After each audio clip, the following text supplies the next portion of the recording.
Jackson County, Tennessee is now in session. The Honorable Judge Angelina Blackshear Coffin presiding. God please save and support this state and these United States. May the seat, please. All right, good morning.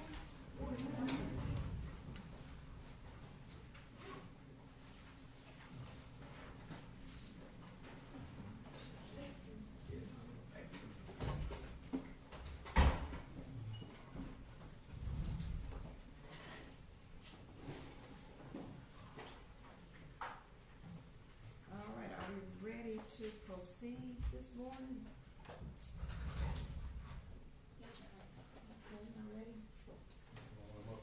Get ready, line them up. And you have to stay as you're calling the fire chief today. Yes, sir.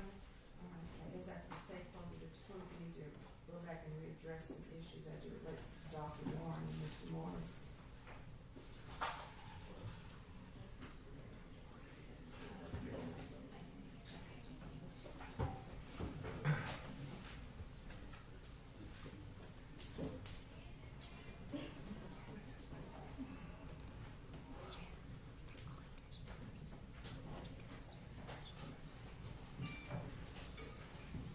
Your Honor, before the jury comes in, may we approach briefly?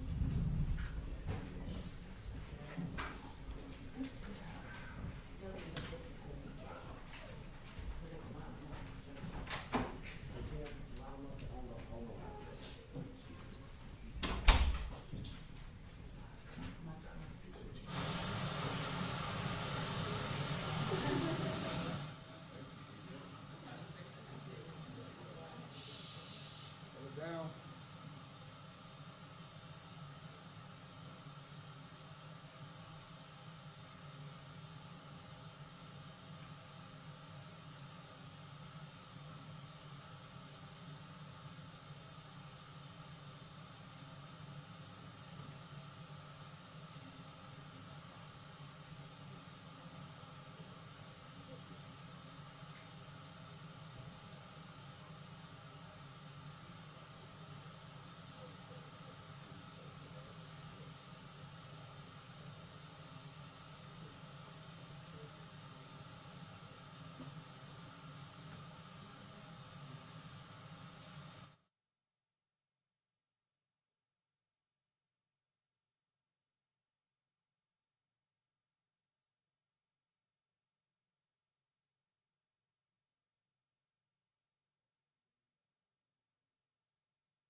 All rise.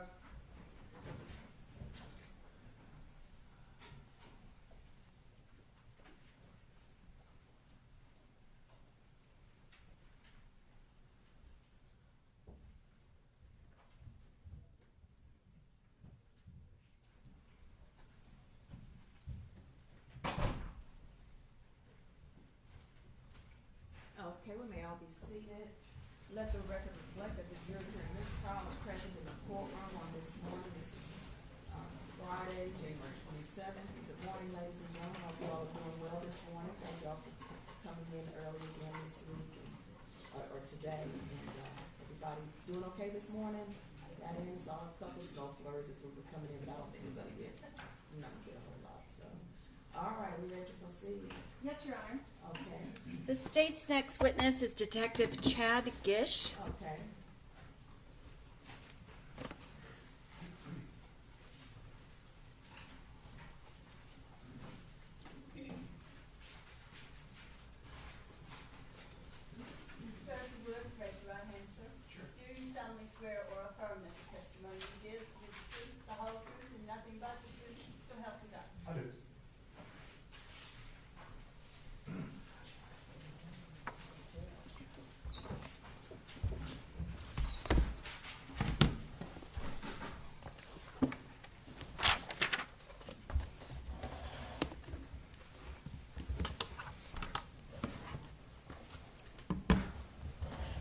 Detective Gish, could you please state your full name for the record?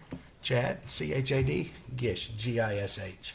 Detective Gish, you are employed by the Metro Nashville Police Department, is that correct? Yes, And how long have you been employed by the police department? 25 years next month. And could you describe your positions with the police department kind of over the course of your career? Sure. So I came on the police department in 1998, and I was in patrol. I worked patrol for a few years, and in 2001, I went into a violent crimes unit, armed robberies, where we worked armed robberies and homicides. I worked violent crimes till 2005, and I was transferred into the unit where I'm now sit, which is the Surveillance and Investigative Support Unit. So I've been there for right now, 18 years. And we do a lot of things in that unit. You're going to hear a lot of things in the next few hours about what we do in that unit as it relates to cell phone technology. But that is my forte in there, is digital forensics in this unit, and pulling data from electronic devices and preserving that data. And you said that you were in the violent crimes unit, the robbery unit previously. Were you a detective? Yeah, I've been a detective since 2001. And did you actually investigate crimes, maybe not specifically homicides, but robberies, much like Detective Dickerson would be assigned the lead detective on this case? Hundreds. And in your current position, do you work alone or do you work with each detective on each of the cases that they're investigating? No, on homicide cases, I stand along with the detective. So we'll have a lead detective, like Sergeant Dickerson was the lead in this investigation. And then we have a digital forensics detective that will be the lead on that case as well. So I stepped through this case and worked really nonstop with Detective Dickerson the first month, every day, every weekend, 18 hours a day, a lot of these when it first happened. So we knew a lot, and I guess you can say, joined forces in our experiences in what we were finding as evidence to further the investigation. And we're going to kind of get into the digital forensics side of it, but as this investigation is ongoing, is Detective Dickerson providing you with specific information about interviews, other phone calls, things that have happened as it relates to your forensic analysis? Constantly. And did you collaborate also with Special Agent Andy Valley of the TBI? I did. And the three of you, were you all kind of collaborating and communicating about different pieces of evidence as it related to your forensic analysis of the mobile devices in this case? It was, and I'll say this about the digital forensics. My part is going to be talking about what we recovered, or what I recovered from the physical phones, right? Detective Valley, or Special Agent Valley, used to be with Metro, with the TBI. Agent Valley will be talking about cell phones and the information that are gained from these cell phones at the tower. A lot of times this information that we can pull from the physical device itself will marry up and corroborate itself with the data coming off of the tower. And we'll see a lot of that over the next several hours as well. Could you describe your background, training, and experience as it relates to digital forensics? Well, in digital forensics, I have over 4,200 hours of training. I teach and present throughout the country. I have several different certifications if you would like me to go in through those. I have certifications with IASIS. I have certification with Magnet Forensics. I have 2 certifications with SANS, several certifications with the FBI, SCIRS training, computer network investigation training, Macintosh investigations trainings.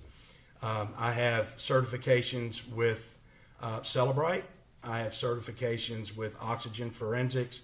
I have many certifications. I'm also established in many organizations such as the International Association of Chiefs of Police, IASIS, and other technical organizations. And do you actually instruct and teach others on the field of digital forensics? I do. And I'm going to ask that the witness be passed to the documents.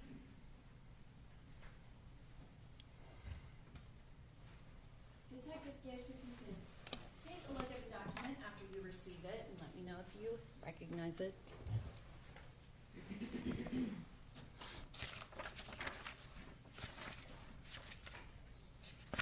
Yes, ma'am. And what is that? This is my CV. And is that a comprehensive listing of all of your training and experience and certifications, Yes, as well as your trial testimony too, I believe? some. I guess, could you describe that then? How many times have you testified in court as an expert in digital forensics? I started keeping track of it, I guess, a few years ago, and I'm up to 50 or 60. Over the 18 years, I would say a couple of hundred or over, probably 40 or 50 in this very courtroom. And have you also testified as an expert witness in other jurisdictions? Yes, both other states and federal.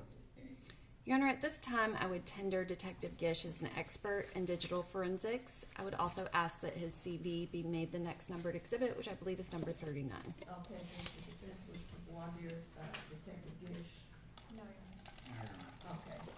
Ladies and gentlemen, Detective Gish is being tendered to you as an expert in the field of digital forensics. And I explained to you, I guess it was yesterday or earlier this week, with regards to the testimony of expert witnesses and the way that you give that testimony. And I will provide a more detailed instruction in the jury instruction regarding the way to be given to the testimony of experts.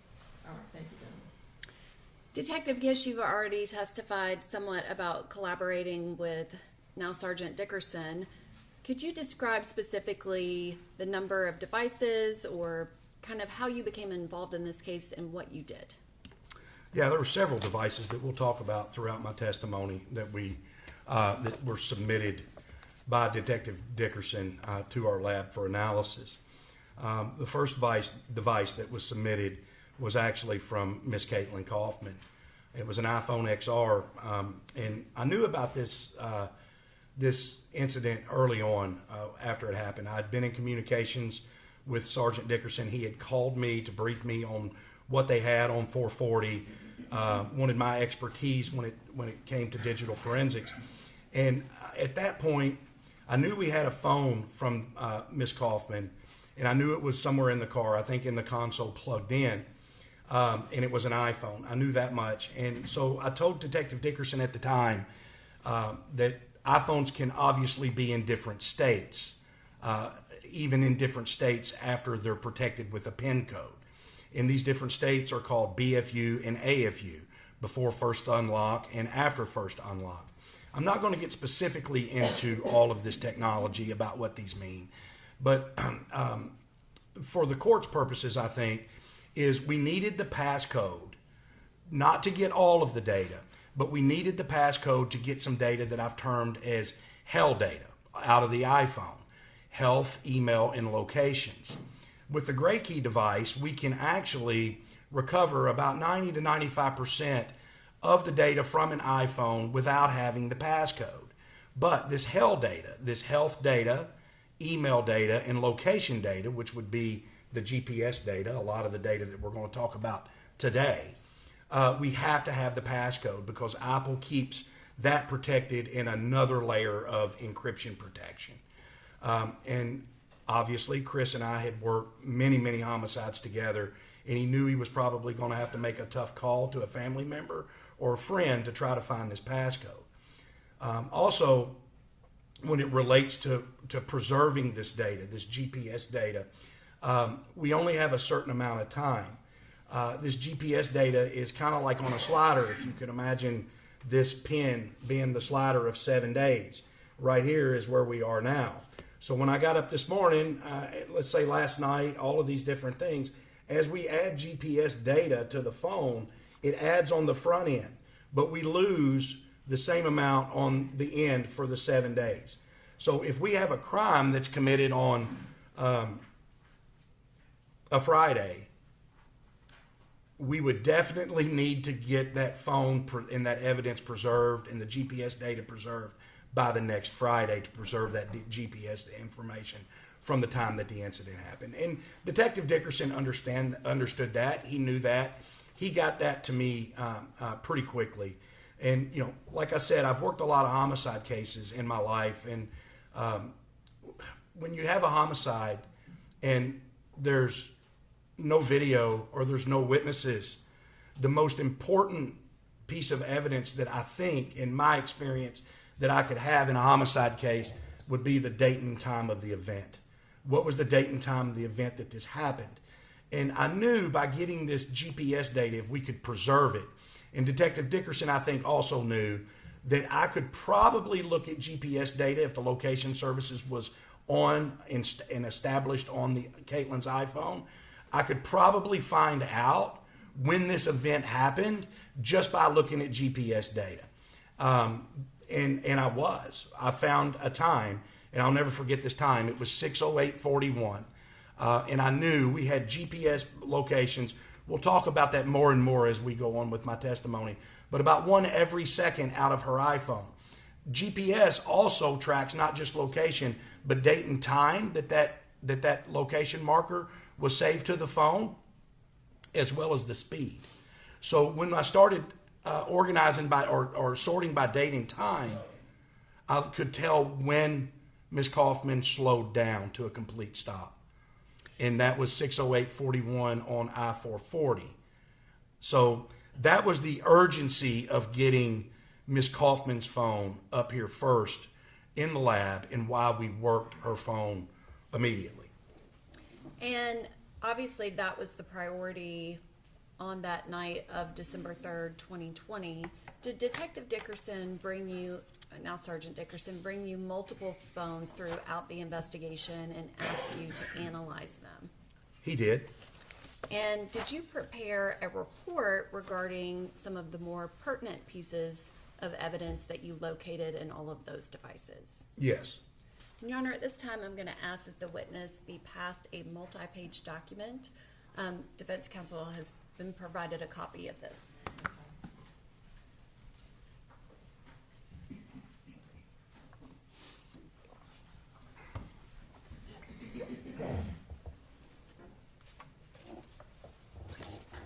Detective Gish, if you could take a look at the report that was just handed to you and verify that that is the trial exhibit that was created to aid your testimony today.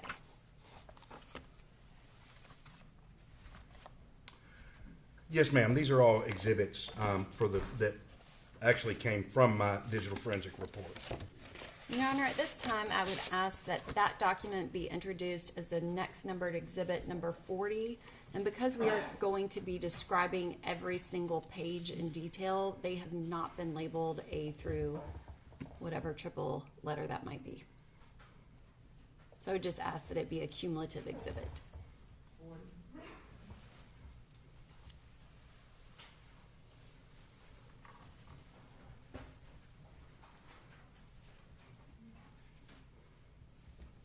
And Your Honor, may I have permission to publish this to the jury? Yes.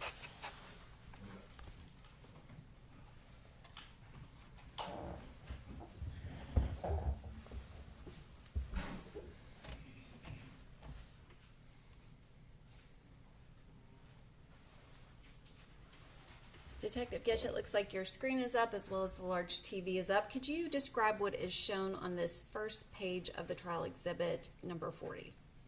Yeah, this is the lead title page of my forensic report. It would have the complaint number of the case, which is right here, the 20-745 number, and also our internal tracking number of this case, of the actual phone, which would be that DFL number there, the DFL number. And you've already described that the first device that you received was Caitlyn Kaufman's iPhone, but did you receive another device early on in the investigation? I did. Now, I did speak about Caitlyn's phone having some outstanding GPS data that really gave us some good information to start our investigation with. But going through Ms. Kaufman's phone, there were no odd contacts, there were no fights, there was nothing in there that gave me a reason to believe that she was having any type of altercation with anybody. That was one of the main things to look. You got to remember, at this point, we had no idea who shot and killed Caitlyn Kaufman. And one of the first things that we started looking was at her phone to see if we could identify an acquaintance that may be involved. There was zero. So when Detective Dickerson brought this other phone to me, I knew that there was a witness that had come forward. Mr. Merrill Odom. I was notified of that.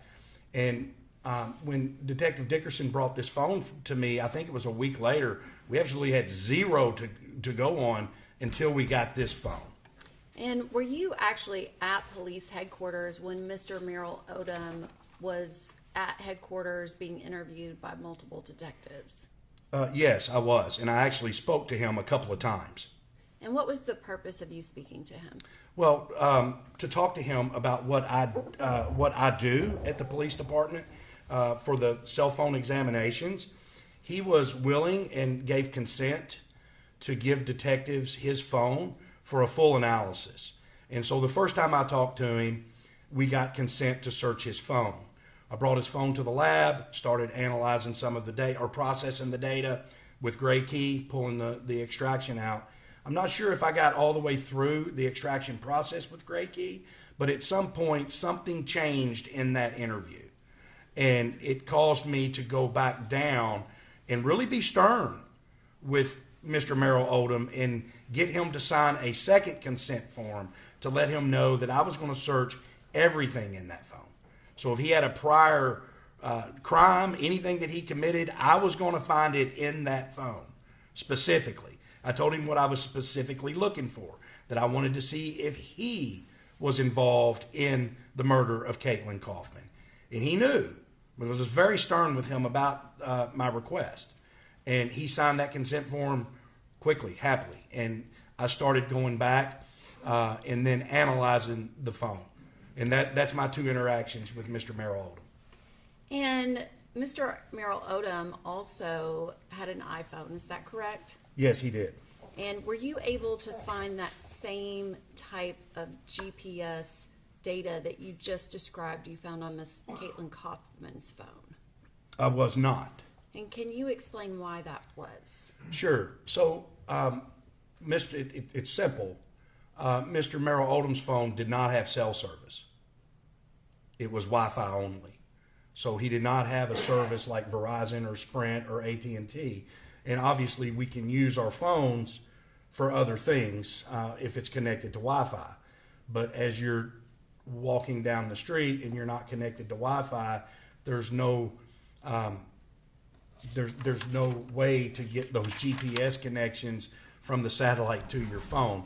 The Wi-Fi radios and the cell radios, they work in concert with each other, so you're not going to get near the location service locations, the cache locations that you would on a phone that doesn't have service.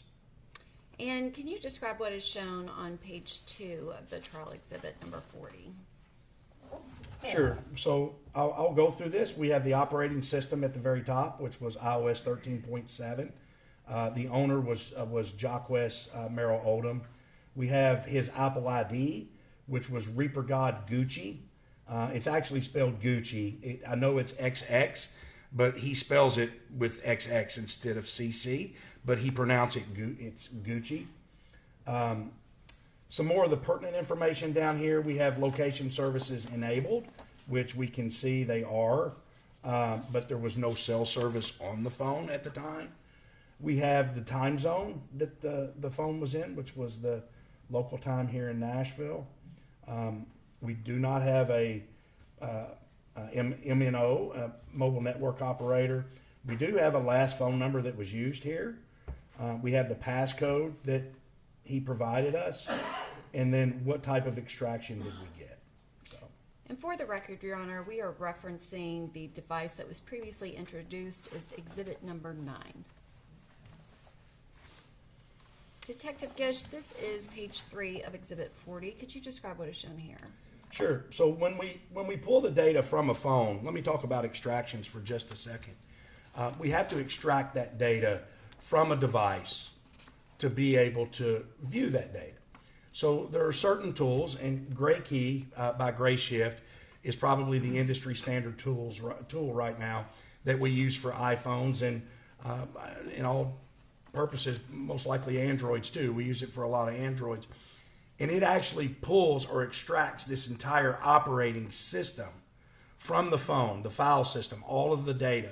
So when you think about text messages and pictures and all of this organization of data, it extracts that data. And then once we get the extraction, we have to import that extracted data, basically a binary file. We extract that data into a forensic platform that can parse and understand this data and understand these databases and present that data in a format that we understand as, you know, humans, not just ones and zeros, but in the way that we understand it. And we use Axiom, the platform Axiom Forensics by Magnet Forensics to do the parsing. And this is the extraction report that was created by Graykey after Mr. Merrill Odom's phone was extracted. And the next image, which is page number 4, can you describe what is shown here? Sure. These are search terms that were found on Mr. Merrill Odom's phone. And the search terms that I have listed here, they start at 12:10 on 2020 and at 2:10 a.m. And 2:26 a.m. here, at 2:10, we see that the search term that the witness is searching for is Diane Kaufman, which I knew at the time that was Caitlyn Kaufman's mother.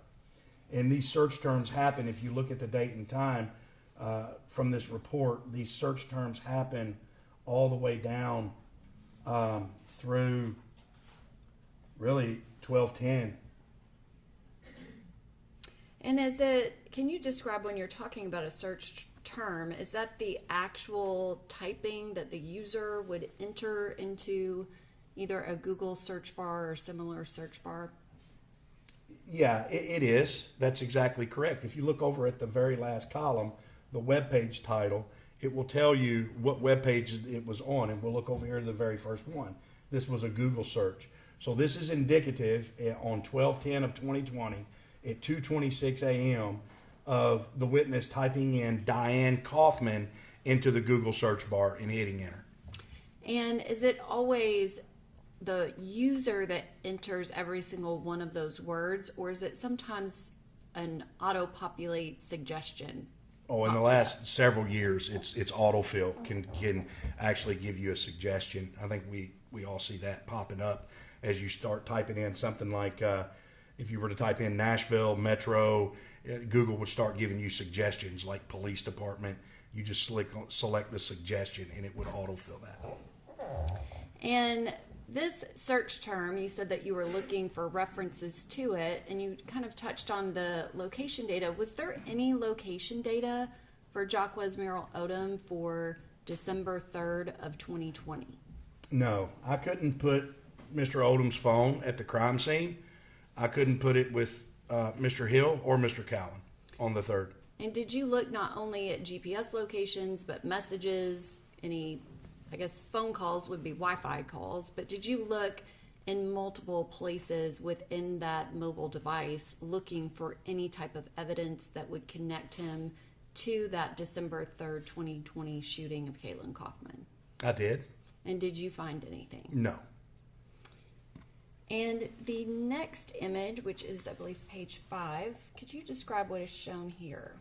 Right. This is a Facebook message from Axiom Forensics. We can see it's a Facebook Messenger message. And the Facebook name at the very top, I'm going to put a purple dot. The Facebook name is Justice for Us. And this person is sending a Facebook Messenger message. And the content of the message says, "Am I speaking with the mother of Caitlyn Kaufman?" And this was done on 12/10 of 2020 at 12:25 p.m.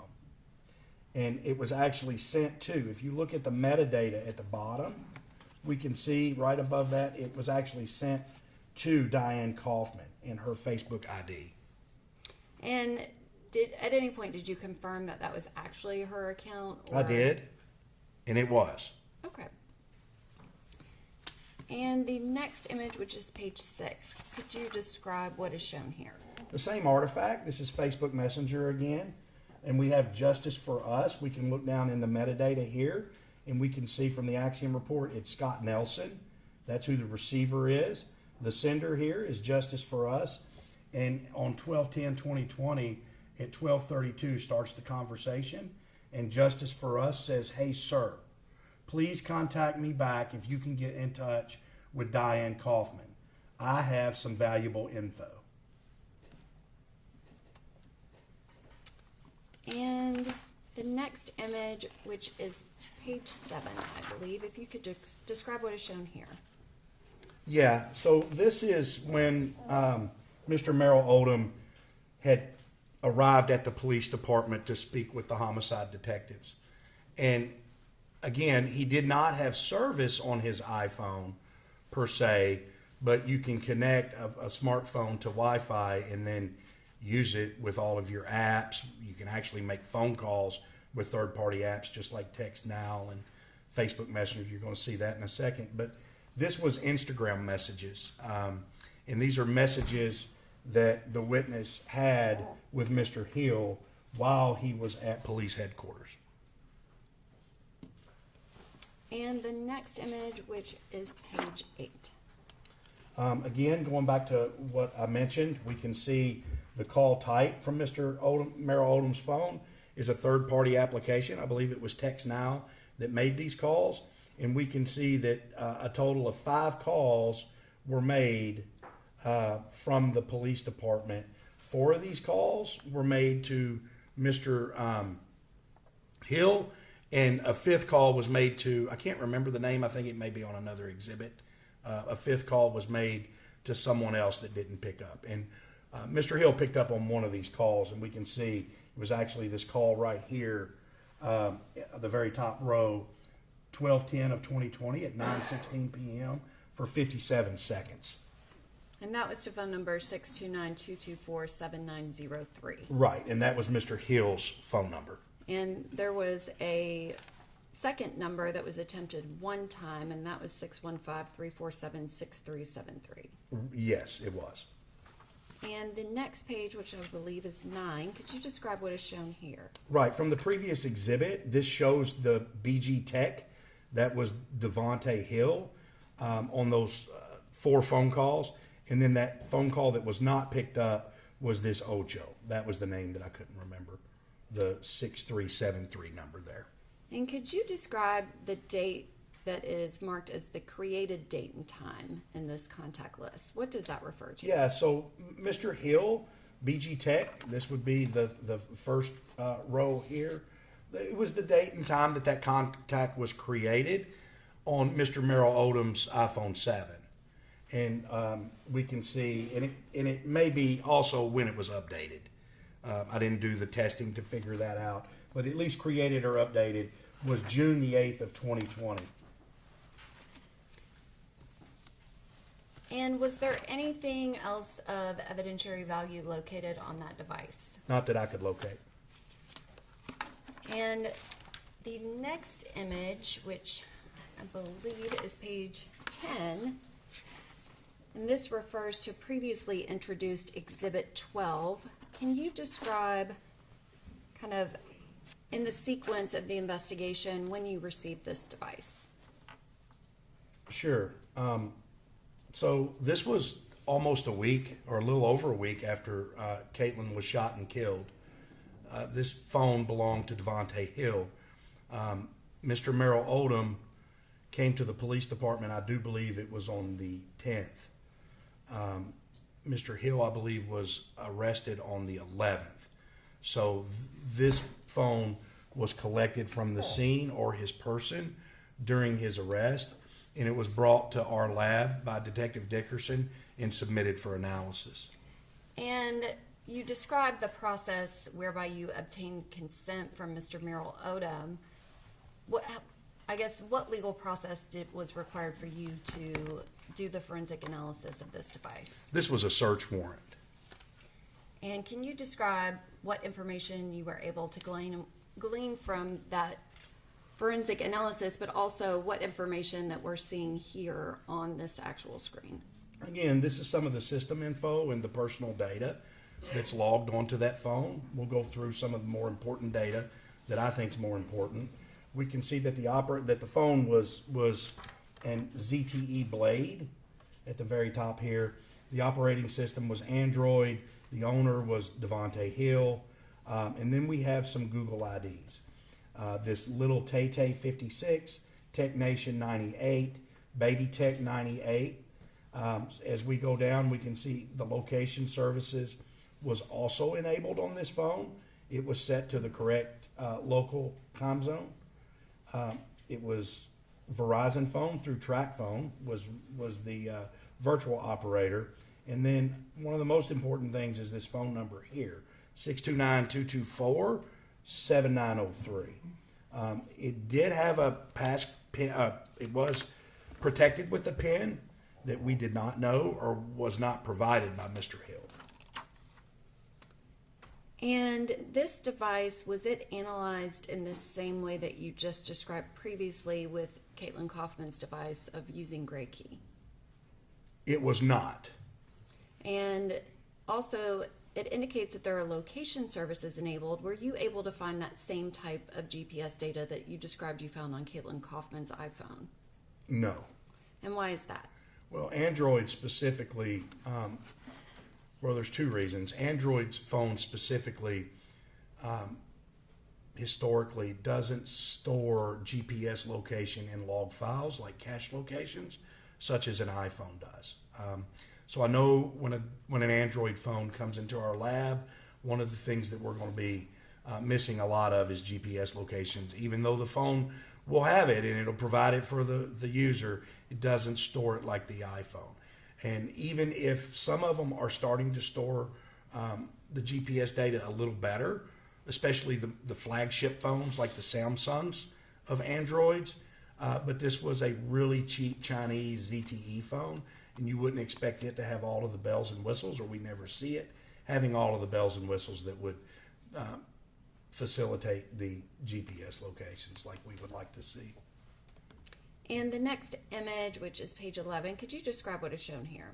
Right. So this wasn't a normal extraction for this phone. Obviously, it was an Android phone, and at the time, Gray Shift and Gray Key didn't support this make and model of device. So a lot of devices, yeah, we like to plug it into the extraction tool and get the extraction really easily. Unfortunately, that doesn't happen all the time. In fact, it doesn't happen most of the time. There's always, it seems like a hiccup of technology that we have to apply to get the data. And on this one, the phone, we wanted a full physical file system of the phone. And the only way that you could get that out of the phone because of the chip encryption was to do an emergency download, an EDL extraction, so to speak. I'm not really going to get technical on you on this phase, but we used a platform called Cellular to try to extract the data through an EDL download. And Cellular failed, and then it failed again, and it would never give us this extraction, so I couldn't get any data from this phone. So I reached out to one of my partners here in Nashville, Special Agent Rich Campbell with the FBI, to determine if Rich, in this case, could get me a quick appointment where I could fly up to Quantico, Virginia with this phone and have some more help with their scientist in trying to get the data back. So Rich was trying to facilitate this to me and then talk to some people in Quantico. They wanted to know how, I guess, my level of technical experience, because it may be a process that I could complete in the lab. Well, Rich told them that I was very technical. I'd completed chip-offs and ISPs and JTAGs throughout, the last decade. Well, Quantico was nice enough to assist on this. They sent Rich a PDF diagram telling me how to disassemble this phone down to the board with the phone powered up, and to manually short out a certain resistor while I plugged it into the computer for the extraction, to manually short out that resistor to kick it into EDL mode where we could get that data.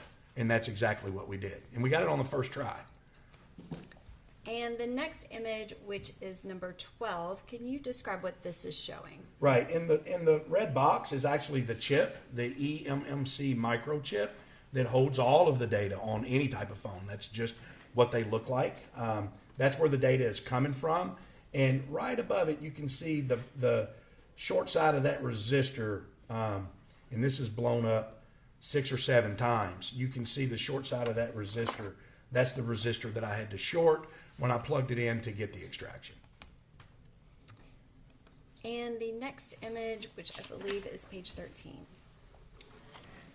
This is just some of the redundant information that we saw on my cover sheet of the date and time, which is Chicago, and the phone number of Mr. Hill's phone, which was 629-224-7903. And this has a last known use at the bottom. Can you describe what that refers to? Yeah, that would be the last known number that was used on that telephone. Okay. And that is still that 629-224-7903. It is. And the next image, which is page 14, can you describe what is shown here? Again, we'll leave this as the big exhibit just for the court, but again, it's got some personal information of all of these different social media accounts and some of the information about the phone. And I'll go through a couple of them. We can see that the full name at one point through Gmail was Devonte Hill. We have BabyTech98 as Gmail. Another Gmail would be BabyTech98 here. We have the different Facebook accounts that's been associated with the phone. Juwan Williams, Devonte here from Google Pictures. So the nickname on Instagram is bg.babytech. So we're just seeing a lot of information about the user accounts and the social media accounts on Mr. Hill's phone. And so you've clearly identified this as Mr. Hill's phone. When you are doing the analysis of the phone, is there something specific that you're initially looking for? Right. So I knew when I recovered this phone, I had obviously a lot of meetings with Detective Dickerson, and we had a meeting before I started analysis on this phone. After I obviously got the EDL image, that took a while. But one of the things we were looking for was to determine if I could identify a person that Mr. Hill said in his interview that was involved in this crime by Raquan Evans or Quan Evans or Mr. Evans or something. So one of the first things I did on Mr. Hill's phone was just start searching for any variation of Raquan Evans to see if I could find the second suspect. Or identify him as the second suspect. And it was not listed on the phone. On the other hand, I knew during the interview and through other statements from the witness that the nickname of supposedly the other person that was in the car was Duty. So I started searching for that name, Duty, D-O-D-D-I-E, and found it immediately. And the next image, which is page 15, can you describe what is shown here? This would be the Duty contact that I found immediately that Mr. Hill had. And if you take a look at the compilation, we have 20 phone calls and 145 messages between Mr. Hill and this contact. And what is the contact phone number that Mr. Hill had saved in his phone as Duty on that December 11th of 2020? And this is very important to this case because throughout the investigation, we never recovered this phone that has this phone number on it from Mr. Cowan. We recovered 3 other ones, but Andy Valley recovered this number specifically as it relates to Mr. Cowan. And it's 615-477-8664. And the next image, which is page 16, can you describe what is shown here?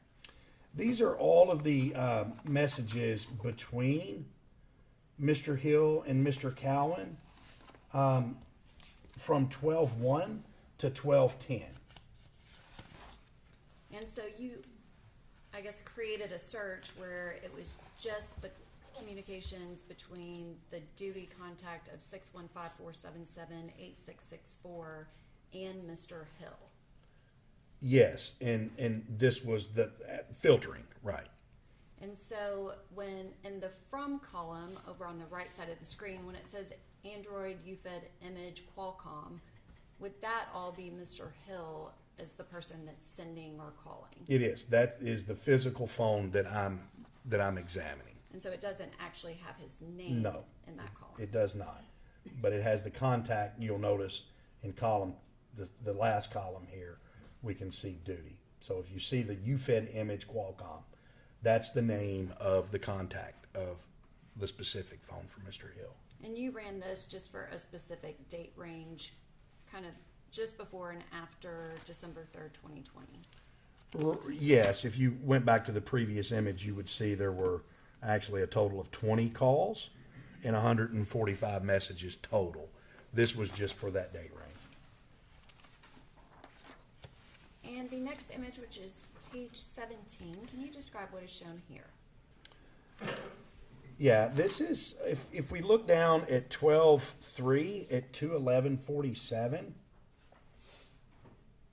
Which, and I guess, just to clarify, this is a zoomed in image of the previous exhibit. Is that correct? It is. So it's still that same kind of filtered contact between Mr. Hill and Mr. Cowan, but zoomed in a little bit specific to that time frame of December 3rd, 2020. Yes, it's zoomed in. And what I want to focus on is right here in the middle where you see this SMS, which is really just a text message. And this message is at 12/3/2020 at 2:11 p.m. And it's a phone number that Mr. Hill sent or messaged duty, 615-393-0612. And note that this is just merely 4 hours before Caitlyn Kaufman is shot and killed. And next to that time, we don't need to go into lengthy explanation, but the UTC -6, could you just generally describe what that means? Yeah, that's the offset of the time zone that we're in Central Time. UTC time, it stands for Coordinated Universal Time, and it's really longitude 0 that runs through Greenwich, England, and we have to have time zones in our world, in our calendars. And as we travel to the west, we go through the different time zones. So -1 would be in the Atlantic Ocean. -2 would probably be in the Azores. By the time you get to the East Coast, we're at -5. And then in Central Time, we're at -6. So it's based off of that prime meridian at the 0 longitude. But just know for facts of the court testimony that -6 is the correct local time of Central Standard Time for Nashville. And that has been converted for all of the data that you analyzed, is that correct? Yes, it has. If you saw a piece of data that said UTC -0, that would mean you would need to subtract the offset of the time zone. But for purposes of this trial, everything's been converted. And the next image, which is page 18, can you describe what is shown here? Right. So these are Facebook messages that came from Mr. Hill's phone. And if you see at 6:29, just less than 30 minutes after Caitlyn is shot and killed, he sends a message, and it's fitting ahead to PA, what's up?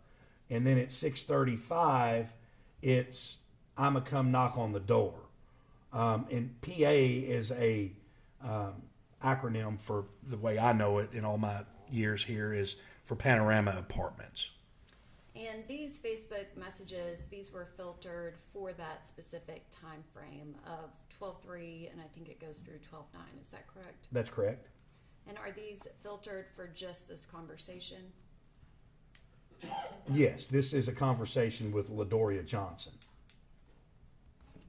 And the next image, which is page 19. Again, this would be filtered conversations, the same type, Facebook Messenger, but the conversations now are with a contact that Mr. Hill has named BG Shutdown. And it would be good for me to note, if we look at the very last column, this Teklo Tough was one of the accounts that we saw earlier on that first page. That is Mr. Hill's Facebook name, or Facebook Messenger name. So we can see at 7:32, he says he's cooling in the house. And Your Honor, I apologize. I didn't address this at the beginning of this presentation, but there are black boxes on the screen with redactions. Ladies and gentlemen, yesterday, one day this week, days ran together, we talked about how sometimes there may be redactions, and you're not to concern yourself with those redactions. There's nothing that has any bearing on this case, so don't concern yourself with any redactions. What is important is what has been presented to you. Thank you, Your Honor. Detective Gish, the next image is page 20. Could you describe what is shown here? Sure. So obviously, I'm looking for a lot of different things when I'm doing the analysis on this phone. Internet history is always very important and one of the first places that I like to look, because a lot of people, after they commit a crime, get on the internet and start searching for information about that crime.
Ladies and gentlemen, I want to remind you that Detective Gish is testifying as an expert in the field of digital forensics.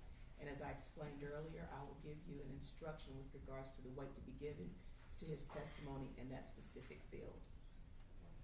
Detective Gish, you were explaining that you ran this query related to any internet searches, but also looking at a timeline view of it as it relates to other communications on this device.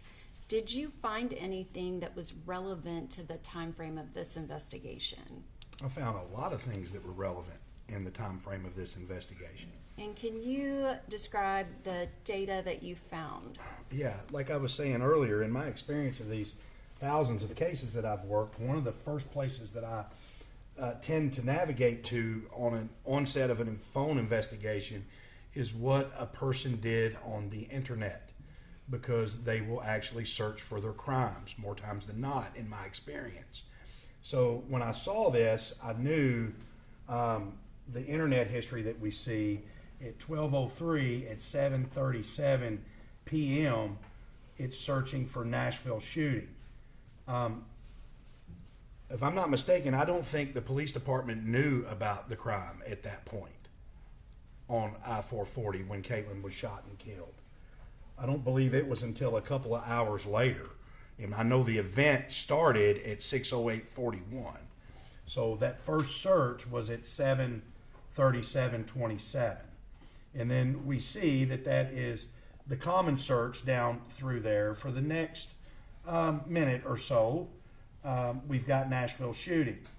Obviously, this is timeline view, and it shows everything going on Mr. Hill's phone at this time frame, not just internet history. So if you look at the left, it'll tell you the type of artifact. So as we go down a little farther, we see some of these. Detective Gish, I'm actually going to switch to the next slide because we have a zoomed in version. Sure, thank you. Could you describe specifically at 12/3/2020 at 7:37:27, that's when we see this first description that begins with the HTTPS. Can you describe what is that telling you digitally of what is happening on the phone? Has a search already been entered? Is that a return, or what does that mean? This is the first search on that phone, Devonte Hill's phone, that I recovered, showing Nashville shooting. And if we look at that URL, we can dissect it and show that. And so we have multiple entries. Does that mean that the person is actually entering that term, or is it refreshing, or can you tell? Do you have any kind of explanation as to why there are so many within that short time frame? Right. It's not that they actually typed in that term every single time. We know that it was typed in most likely the first time. And then as you go through and you could hit next page on Google, next page, that could trigger this to show another search term right here of Nashville shooting. But we know by looking at the URL on the first one, the Q right above this purple dot means query, and that's Nashville. You can't have a space in code, so a plus is for a space where the person would have entered a space. So we can see Nashville space shooting is how that was searched right there. And the next page, which is 22, again, is a zoomed in view. Can you describe what is shown here? Sure. A lot of this is call logs at the very top, call and text messages. But I want to focus your attention on the two green boxes. The two green boxes are communication, phone calls with duty. The person, Mr. Hill, said in the interview that he did not know.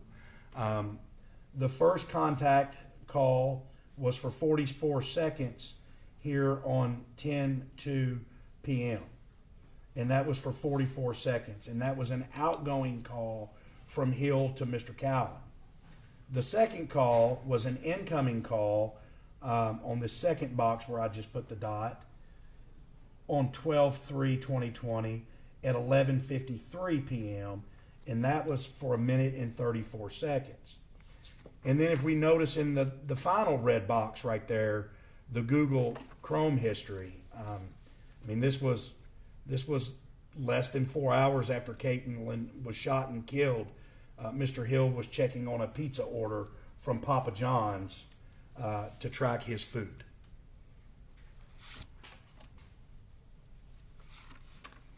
And the next page, which is 23, can you describe what data is shown here? This is Facebook Messenger, and this is a message between Devonte Hill and another person's whose name is Zone God Wax.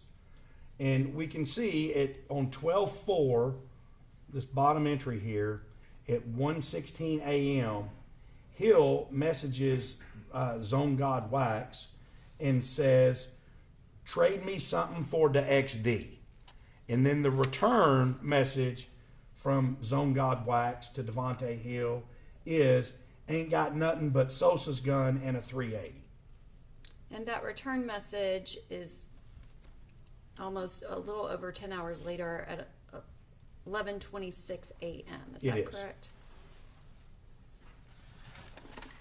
And the next image, which is page 24, can you describe what is shown here? Is this referring to that same message that we just saw? It is. It's just a different format, showing that it was Facebook Messenger. It was an outgoing message from Mr. Hill, and then obviously you can see the date and time and the content of the message. Trade me something for the XD.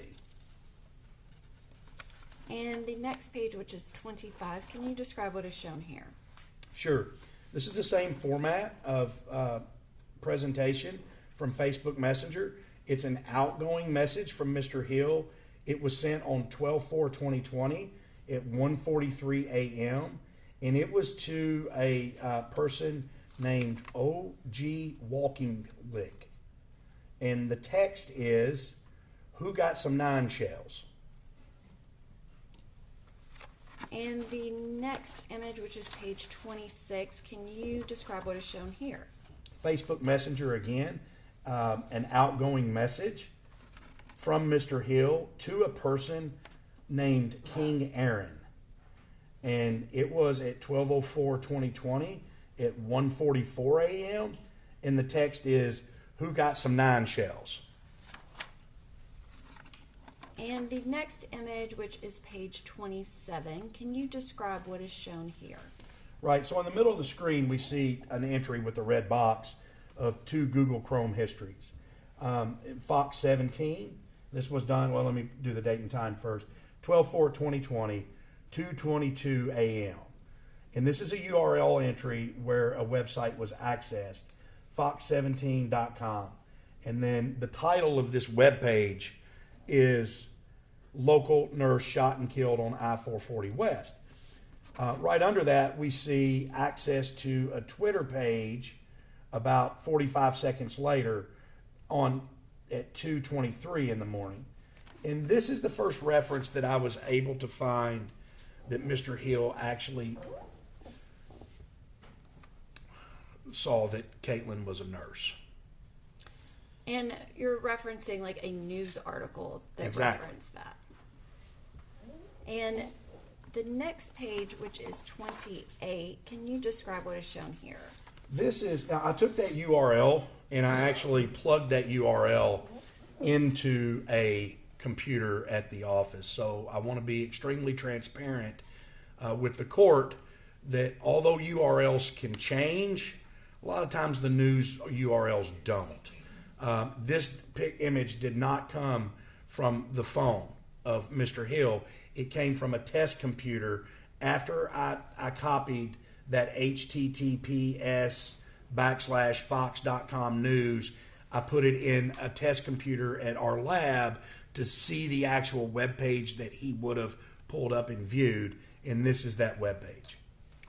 And you described on the previous slide that the next entry referenced MMPD Twitter link. Is that correct? Right, and and since it was referenced there, when this page was up, Mr. Hill most likely clicked that box at the very bottom right here to navigate to the Twitter page, because we see that Twitter entry as a URL too. And if we look at the very bottom of the Twitter page, this is actually the post that Mr. Don Aaron from the police department would have submitted to the media on the official Metro Police Twitter page, and it was done at 11:48 p.m. And the next image, which is page 29, could you describe what is shown here? That's a blown up image of what I took off the test computer showing that entry that Mr. Hill would have accessed. And that is what you just described on the previous page as being at 11:48 p.m. on December 3rd of 2020. Is that correct? Yes, ma'am. If you'll go back, General, I apologize. I actually clipped the time off of that at the bottom. It's the same one. I just forgot to put the time or clipped it off on accident. But it is referenced on that page 28 at the bottom of the screen. Is that correct? Yes, ma'am. And the next page, which is page 30, can you describe what data is shown here? Again, now we're going back to the communication. I think we've seen this before. This is the page, just another exhibit of showing the communication between Mr. Hill and Mr. Cowan on the 1st through the 10th. And the next image, which is page 31, can you describe what is shown here? Sure. This is timeline view of Mr. Hill's phone, and it actually runs from 12/5/2020, 5:47 p.m. to 12/6 at 12:14 a.m.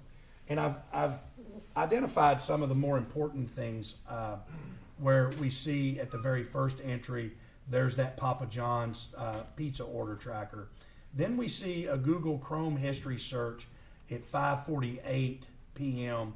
on the 5th of google.com M&P Shield extended clip. And then there's some more gun parts, it looks like, cheaper than dirt, that's being accessed right there. And then we go down to the next red box, the SMS text messages that are right here where I just place the dot. This is the first time that I've seen reference after Caitlyn was shot and killed where he's talking about actually going somewhere, Mr. Hill. And it's an outgoing message that says, "Come to Residence Inn on Elm Hill Pike. We turning up for Duty's birthday." So at that point, I thought they may be going to Elm Hill Pike together for a birthday party for Duty. And I notified Detective Dickerson of that immediately. And then... And the next page, which is 32, has a zoomed in view of what we were just looking at on the previous page. Yes. And so this just is a little bit more clear so that it can be seen. Yes, and we can see those messages right there. And if I didn't hit the date and time, that's at 12:47 p.m. on 12/5. So 2 days after the incident. And then we have another SMS message, an outgoing message from Hill that says Residence Inn. I can't really read that one because these little 3 dots or the hamburger there's in the way.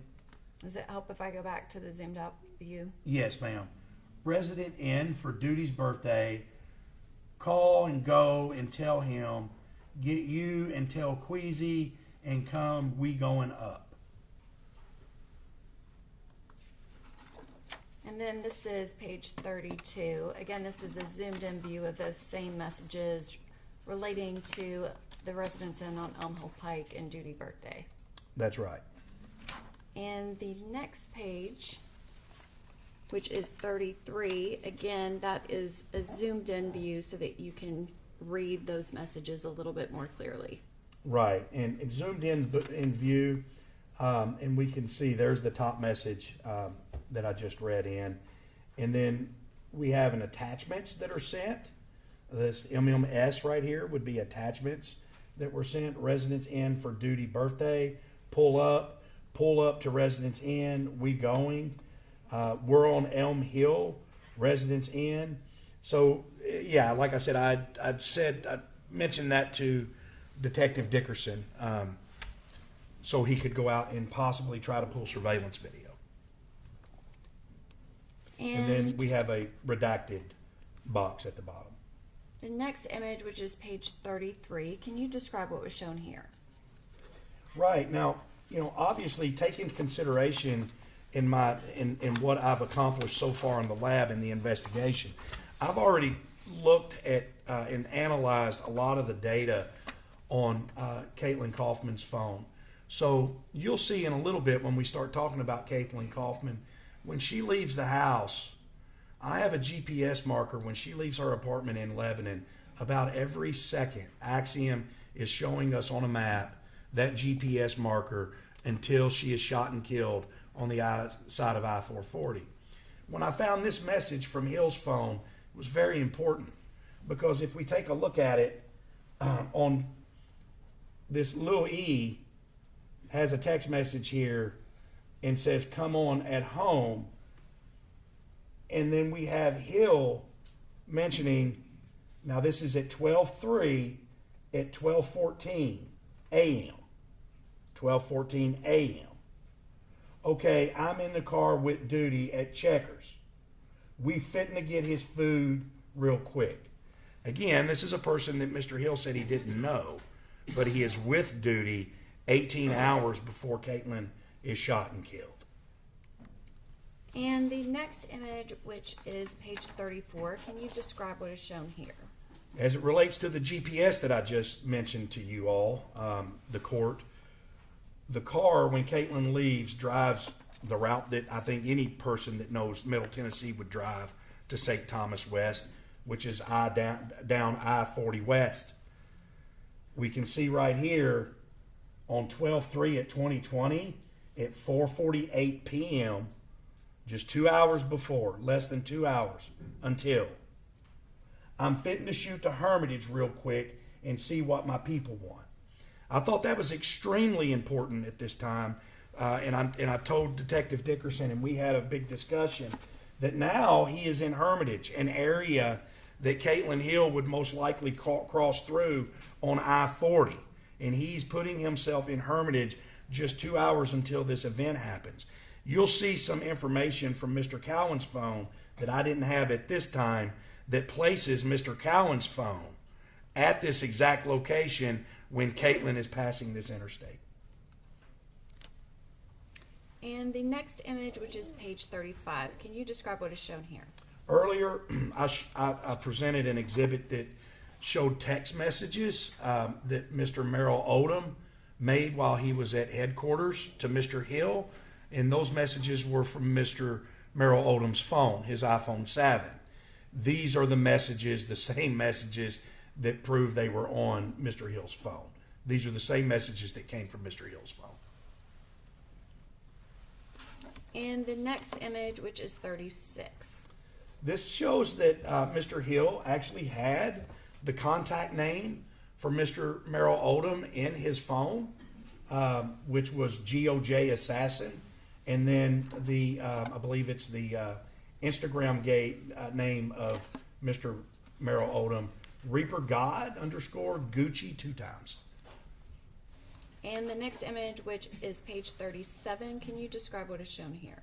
The call logs that I showed earlier about the controlled phone call that Detective Dickerson was with Mr. Merrill Odom that he made to Mr. Hill while at the police department, those calls were from Mr. Merrill Odom's phone. This shows these call logs are still on Mr. Hill's phone. And the next image, which is page 38. This is kind of an overview of contacts, and we can see that Chanel was the #1 contact, text and communication, but we can also see we have contacts from Rah right here, 1075. Nope.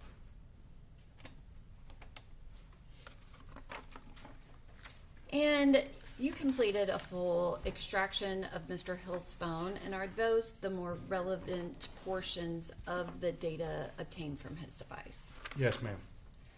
And did you also, at some point, receive phones related to Mr. James Cowan?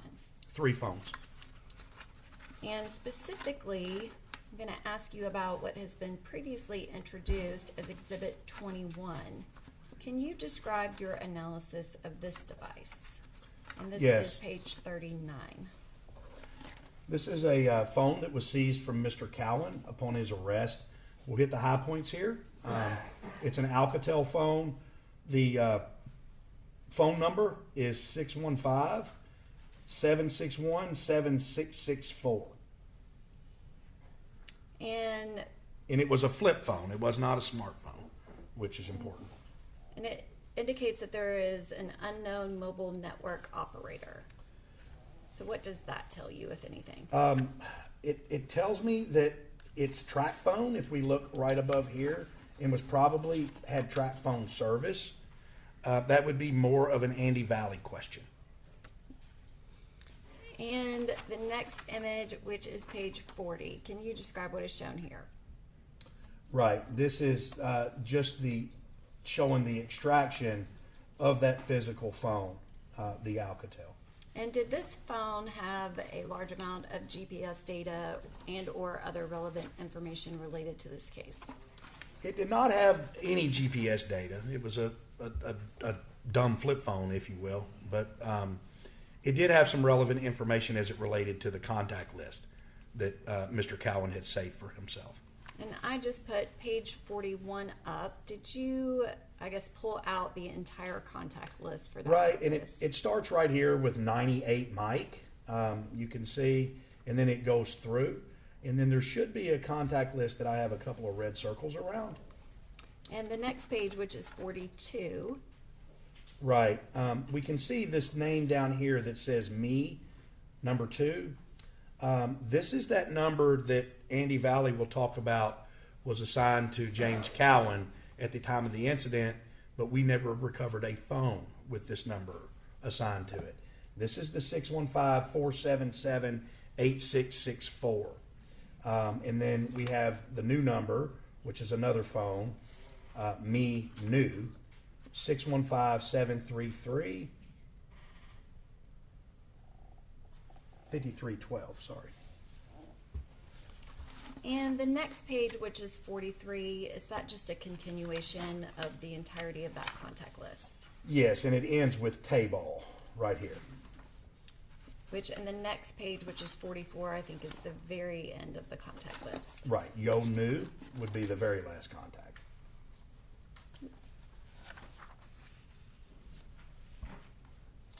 And then we have page 45. Can you describe what is shown here?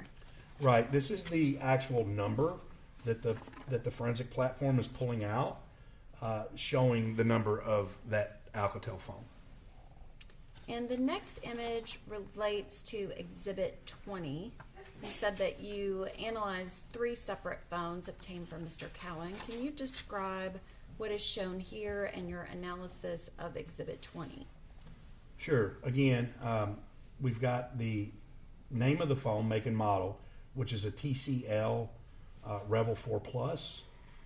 It's an Android 10. And then the Google ID we can see is dooskydoo24@gmail.com. And then the second Google ID assigned to that at some point was dlillard6@gmail.com. As we go down through, we can see it was T-Mobile and that the phone number was 615-733-5312. And that was page 46. Moving to page 47, can you describe what is shown here? Again, this is the Axiom report showing the actual phone number that was recovered from that Revel 4. And the next page, which is 48.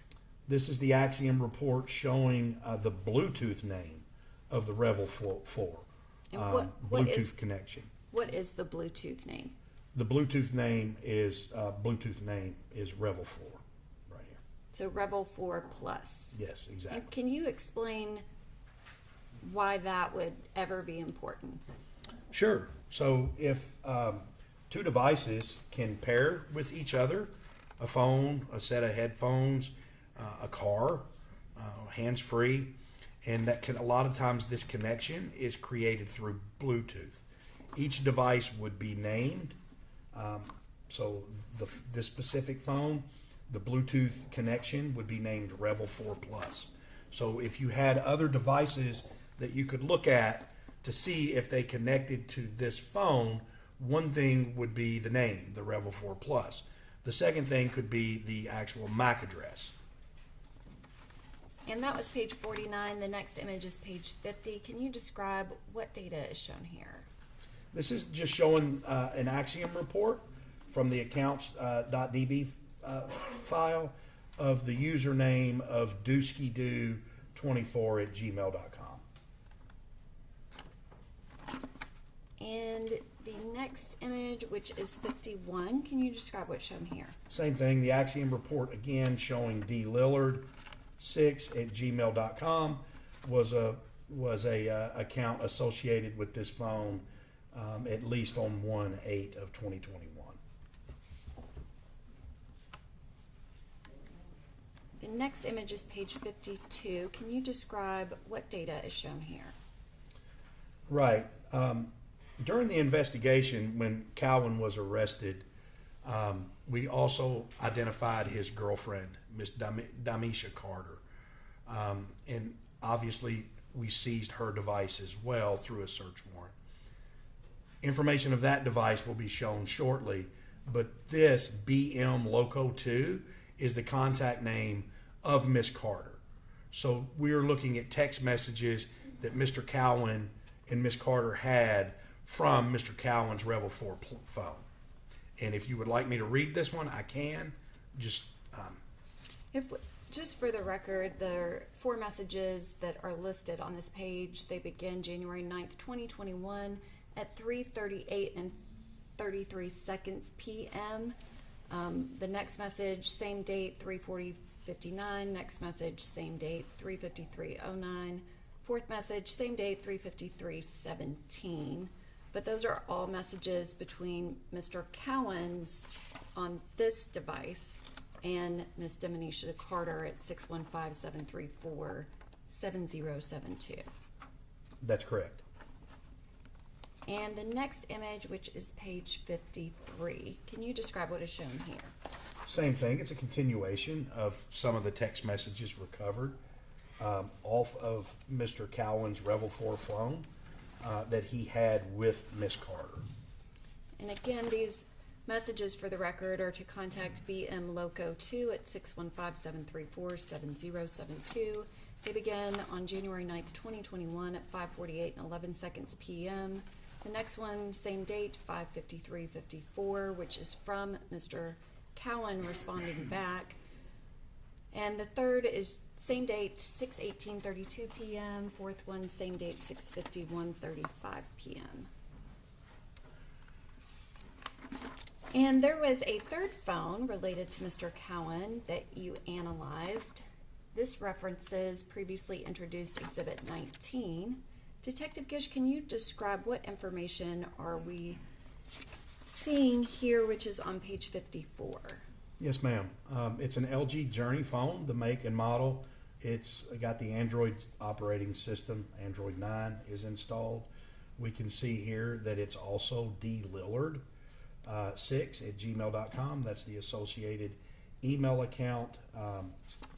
The other important thing on this phone, I think, would show that it was a phone seized from Mr. Cowan, but it did not have any type of phone number or service associated with it when it was seized. So does that basically mean that it has no data on the phone? No, it could still have data on the phone, it just wouldn't have service. And the next image, which is page 55, can you describe what is shown here? Sure. This is the account that we just saw on that first page that Axiom reported from the user accounts that it's the username from Google is dlillard6@gmail.com, and it was actually updated, or the last login time. Sorry, the last login date would have been January the 10th of 2021. And did you search all 3 of these devices for any information relating to Detective Dickerson's investigation? I did. And again, you stated that you never received the device that was associated with 615-477-8664. Is that correct? That's correct. And Detective Gish, I believe that you've already mentioned that you also analyzed a cell phone device belonging to Miss Demonisha Carter. Correct. And this is going to reference previously introduced exhibit number 22. This is now page 56. Could you describe what is shown here? Yes. The make and model was an iPhone XR. The operating system was iOS 14.2. We can look at the Apple IDs that are listed here. It is Diamond DC0401 at iCloud.com, and then Carter Diamond 295 at gmail.com. That's the associated Apple ID user accounts. We also see that location services is enabled here. We've got the correct date and time zone from Nashville time zone there, which shows that's the correct time zone. We also have the phone number, 615-734-7072. That is the phone number of Miss Carter's phone. You can take a note here that it was actually an unknown 6-digit PIN. We did not have the PIN for this phone.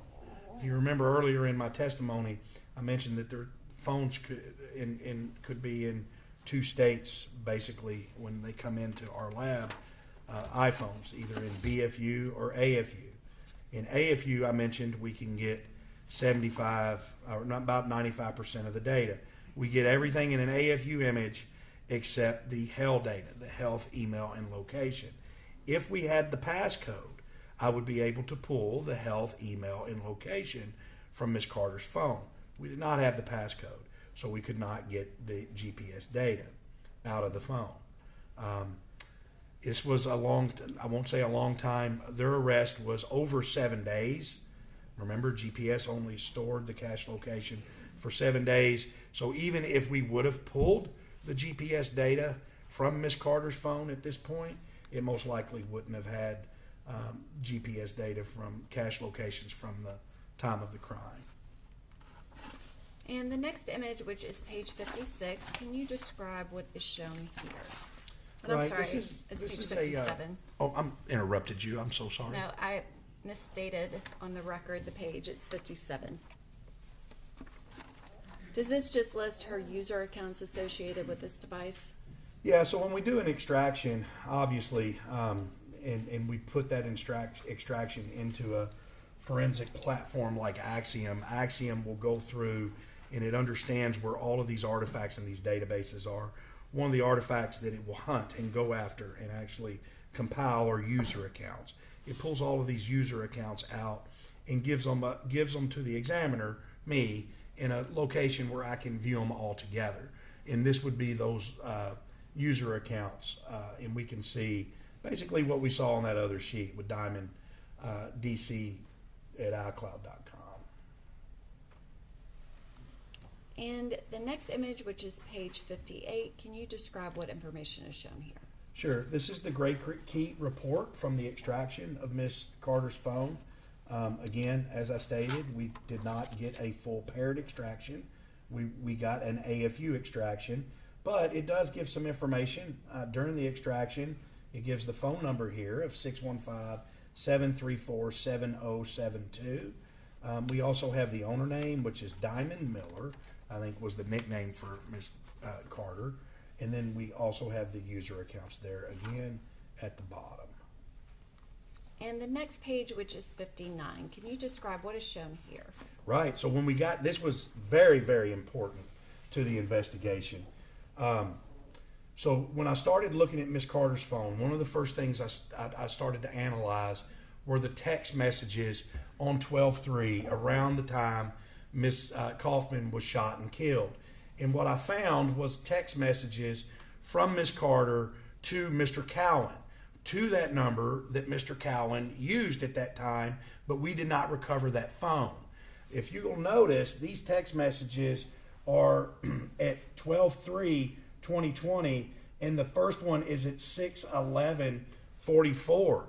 This is only 3 minutes after I identified the event happening or starting in Miss Kaufman's phone at 6:08:41.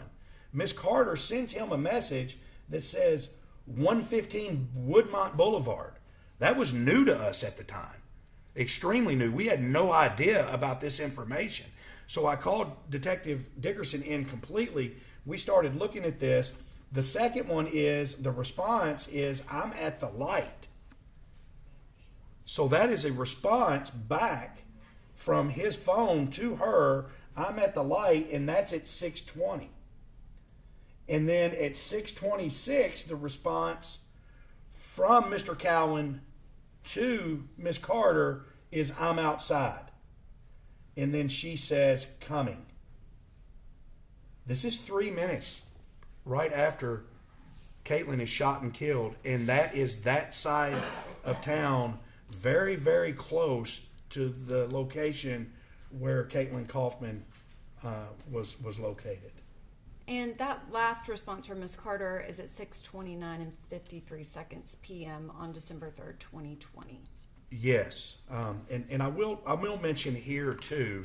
At that time, we started investigating. Again, this was a collaboration of an investigation between myself, Detective Dickerson, Detective Valley, also Detective Heil, Detective Moyer, Detective High, Sergeant Baird, in our SISU department. Once we found this, the next stage or the step in the investigation would be to pull the surveillance video from this location. We found out, I believe it was Detective Dickerson found out, that it was a assisted living home is where this address was, and that's where Miss Carter worked.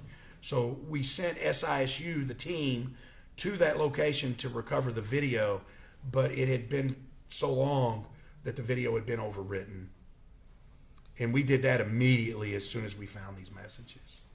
And so your unit went out looking for surveillance video, but again, you get this phone sometime in January. Is that right? Yeah, this was almost a little over a month, I believe.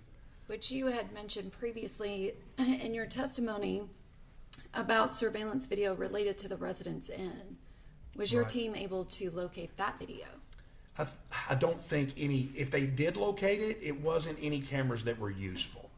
Okay, so you're explaining that they're going out and looking for video, but no video was found that was connected to this. Right. I mean, one thing about digital forensics when we're looking into this is connecting, one type of digital evidence can lead us to a different type of digital evidence, right? I mean, the DVRs at these locations, at the mom and pop stores, at the Residence Inn, at 115 Woodmont, at the assisted living facility, that's something that we want to capture really, really quickly and get quick. Sometimes these DVRs are set because they're constantly recording data, and that's a lot of data when you're talking about cameras.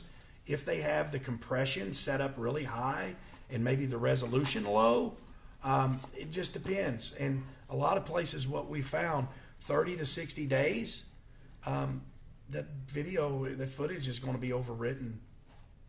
And we didn't get lucky in either one of these locations, unfortunately. And the next image is page 60. Can you describe what is shown here? Yes, so once I found that, I started going through the text messages and found that this looked like a common occurrence. The very next day at 5:40, she sends a text message. We get a text message, I'll be ready at 6:15. And that was on 12/4 at 5:40. Again, here's the 115 Woodmont Boulevard, 10 minutes. And then, can you bring me some Waffle House home, please? And that's also, you referenced the 12/4, but the address that is sent by Ms. Carter was at 6:17 p.m. on December 4th of 2020. And then the response back from Mr. Cowan's device at 615-477-8664 was 10 minutes, and that response was sent on December 4th, 2020 at 6:23 p.m. and 39 seconds. Right. And the next image, which is page 61, can you describe what is shown here? Yes. We talked about Bluetooth earlier, about being able to, the name of a Bluetooth and connecting to a specific Bluetooth device that may have another name. Phones also have, especially when we're talking about iPhones, they have a Wi-Fi capabilities in the phone itself. that Wi-Fi capability, the service that Apple calls that is Airport. And we can see that Dominicia's phone, Miss Carter's phone, connected to a My Cadillac at some point, it was created on 12/1 of 2020 at 9:26:48.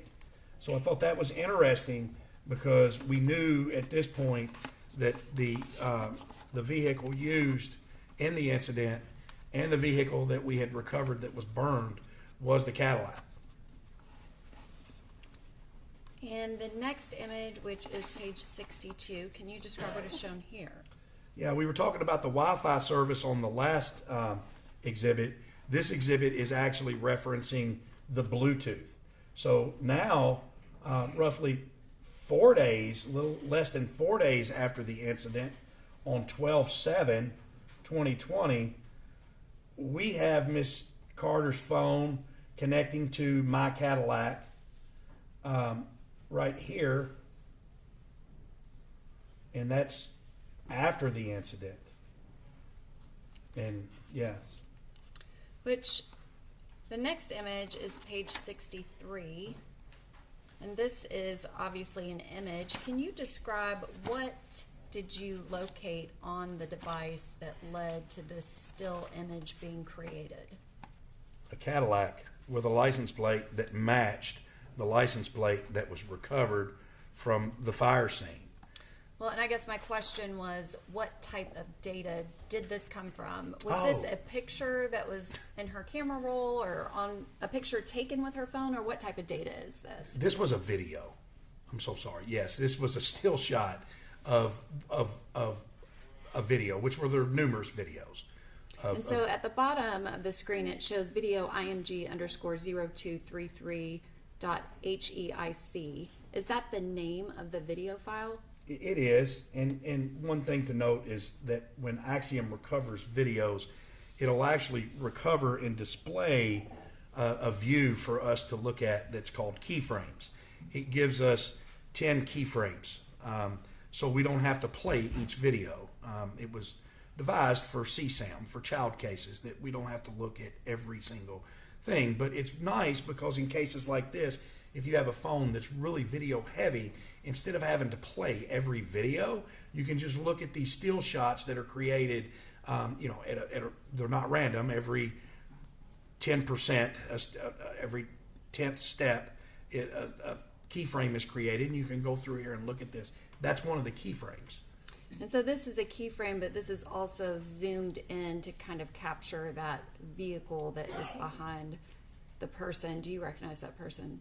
I do. That's Mr. James Cowan. And the next image, which is page 64, does that relate back to that still zoom image that we just saw? It does, and this is the XF information of that image. So let me talk a little bit about XF data and images and videos. This, digitally, how this works is when we take a picture through our camera, we expect the colors and everything to be transferred through the lens and stored to the media, to the digital media. That's exactly what happens. So if I took a picture of the courtroom, we would see all of the colors and it would form a picture. What also happens is metadata is stored within that picture, within the file itself. Metadata being what time and date was this picture taken. If you have GPS locations enabled on the camera, where were you standing when you took this picture? What make and model of phone took this picture? So if I took a picture right now with GPS label enabled on my phone of the courtroom, it would show the picture. But I could go back to the lab, open that picture up, run it through Axiom, and Axiom would show me all of this really nice XF information of the date and time that I took it, what type of phone it was, an iPhone 13, where my GPS was located, sitting in the courtroom. So that's what this GPS data is here, this XF information. Sorry, I did not mean to say GPS data. But we can see by looking in this XF information the created date and time.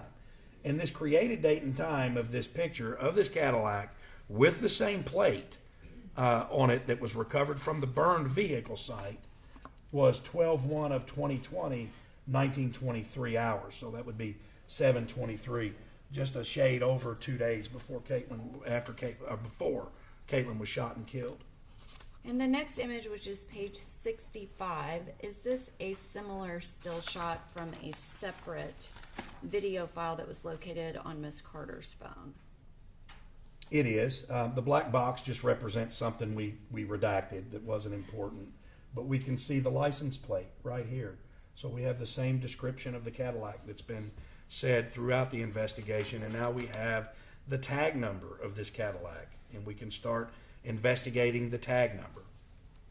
And that was IMG 0237 on page 65. On page 66, is this that same metadata, XIF data related to that video file? It was, and if we notice inside the red box here, in this Axiom report, we can see that it was also on 12/1 at 2020, around the same time, 7:23. And the next image, which is page 67, is this again a zoomed in image of the actual license plate for that Cadillac SUV that is taken from that same video file, IMG_0237? Yes, ma'am. It's Edward Victor Robert, Adam 80, Florida. Movie approach, Your Honor.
Detective Gish, the next page is page 68. Can you describe what is shown here?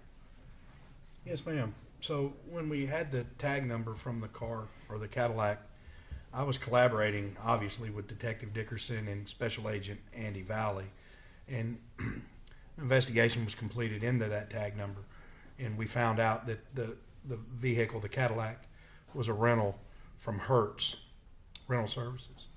And if you take a look, we can see that where I have it highlighted at the red box at the top, this record is from Hertz. They sent us this information about the Cadillac. It was rented on 11/16, 2020.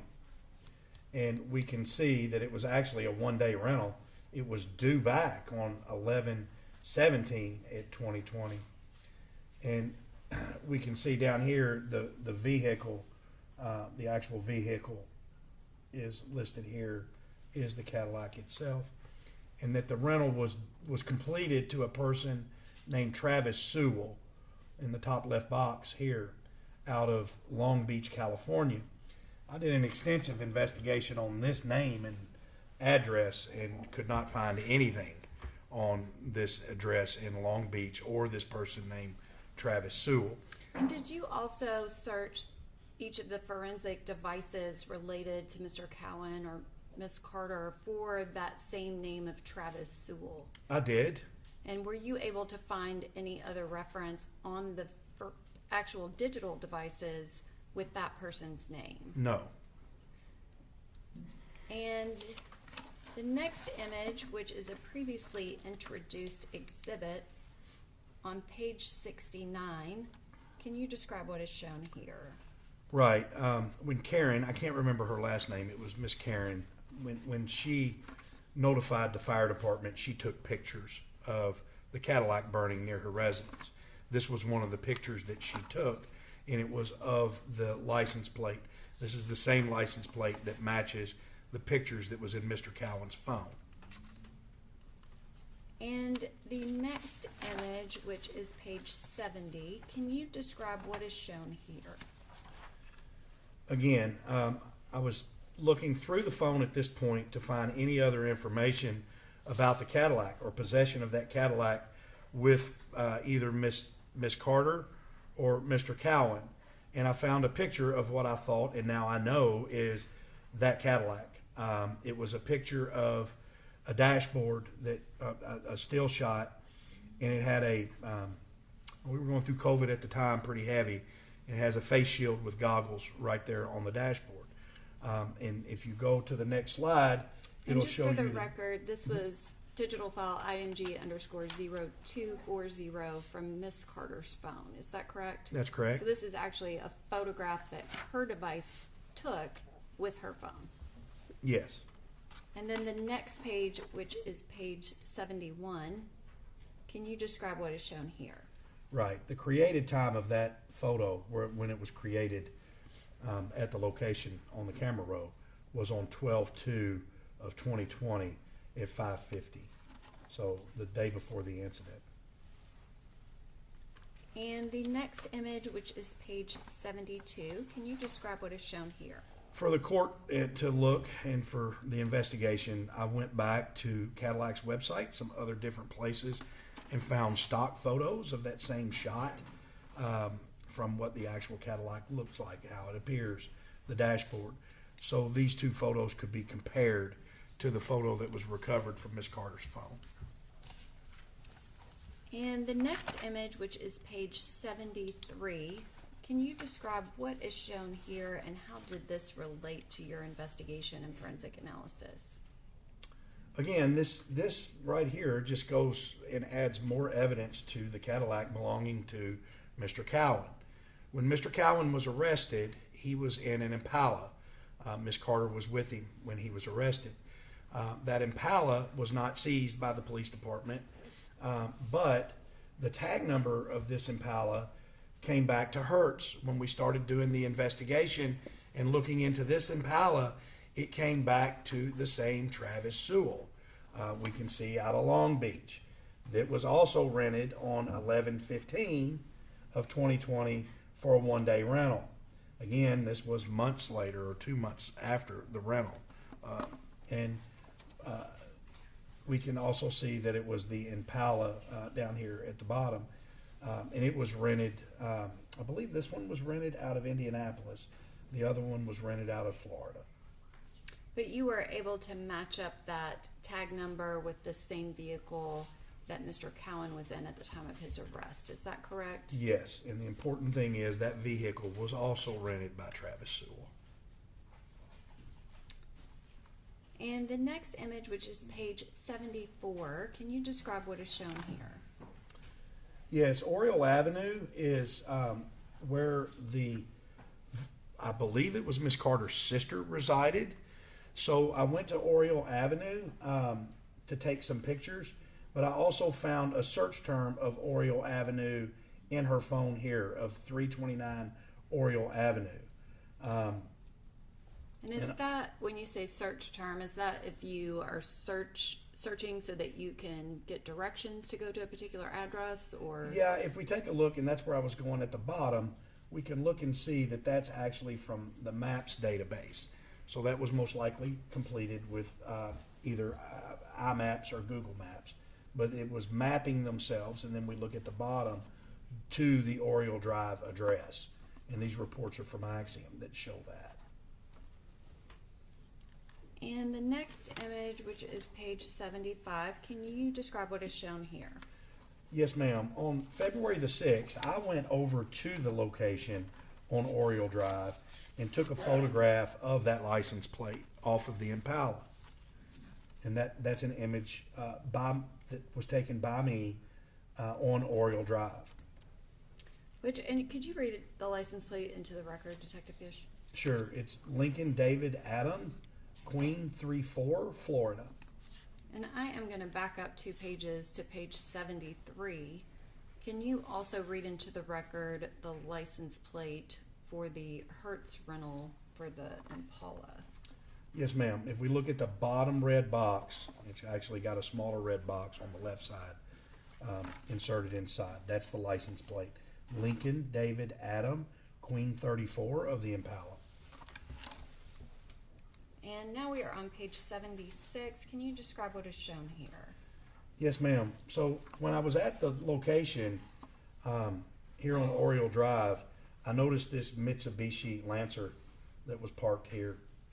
And what was interesting and caught my eye about that Mitsubishi is looking at the surveillance video of the actual fire scene where the Cadillac was burned. There was a getaway car. And in that getaway car, there's some surveillance video, and it looks similar to that Mitsubishi right there that's parked at the at Miss Carter's sister's house. And the next image is page 77. Can you describe what is shown here? Yes, ma'am. Here's a stock footage of a Lancer to compare it to the Lancer that was there shown at the sister's home. And here's the surveillance video of the getaway car that I think is this same vehicle that was in the sister's yard on Oriole Avenue. Which the investigation was not able to confirm that one way or the other. It was not. That's my opinion. And the next image is page 78. Can you describe what is shown here? Yes, ma'am. Again, this is from Miss Carter's phone. This is her airport service connecting to the Revel 4 with the value of the password as Dusky Do. And what's important about that is that was completed, connected on 12/11 of 2020 at 4:46 p.m., which basically puts those two phones together. And the next image, which is page 79. So if you remember from Mr. Hill's phone, we talked about finding those messages of the party that they were going to have for duty, a birthday party. And that was only 2 days after Caitlyn was shot and killed. I found these same type of messages on Miss Carter's phone.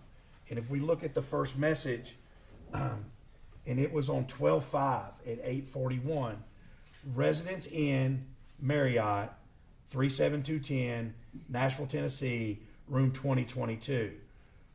Where you at, baby? We piling up. And then the response is from Mr. Cowan, we fitting to be on the way in 15 minutes. And then the response from Miss Carter at 12:05/2020 at 9:15 is okay. And that was page 80, I believe. This is page 81. Can you describe what is shown here? Yes, a continuation of these messages, but I think it's a little stepped up through the night. This is at 9:16 p.m. on 12/5/2020.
short break. We've been going for about 2 hours. It's probably a good time for us to take a break. Let you stretch your legs, drink some water. Exactly. All right. Don't discuss the case during the break.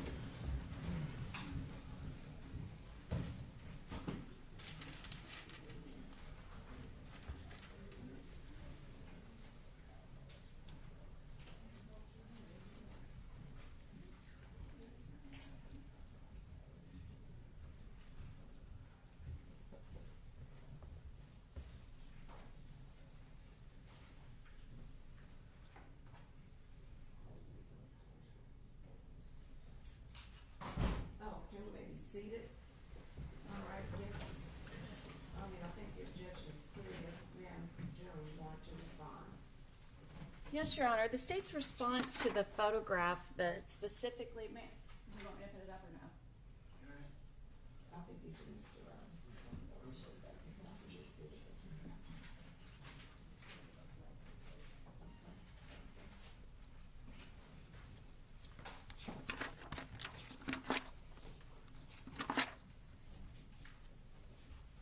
All right, go ahead.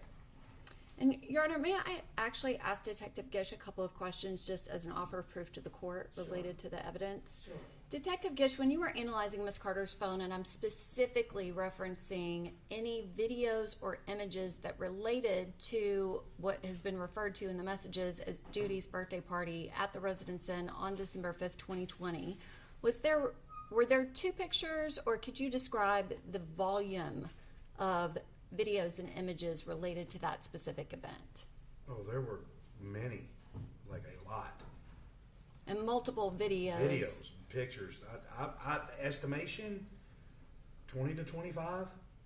And these images, they're not pictures that were taken, they're stills from the videos, but they're also something that was sent out to people after the fact. Is that next correct? day, yes, correct. And those images reflect, I guess, the video files. Could you describe them? What is happening in the video files? They're at a party, having fun, waving guns around. There's dope, a lot of drugs. Is there music playing? There's music. Is it very celebratory? It's very celebratory. It's a gang party. There's actually a cake that says Crip on it, and it has gang signs on the cake itself. So it's some type of gang party. And Your Honor, the state's position is that the entirety of the video file could be admissible as it relates to Mr. Hill and him being the shooter and murderer of Caitlyn Kaufman and his state of mind after. The defense's opening statement to the jury was that this was somehow a knee-jerk reaction, and there's an implication that he regretted it. Also, that him and Mr. Cowan are together is extremely relevant, but it's also relevant to go to their connection with each other, why Mr. Hill would tell Detective Dickerson, I've never seen James Cowan before in my life, lie to him, put Mr. Raekwon Evans, that has nothing to do with this case, name him as the person who is the actual shooter of Caitlyn Kaufman and make himself the driver.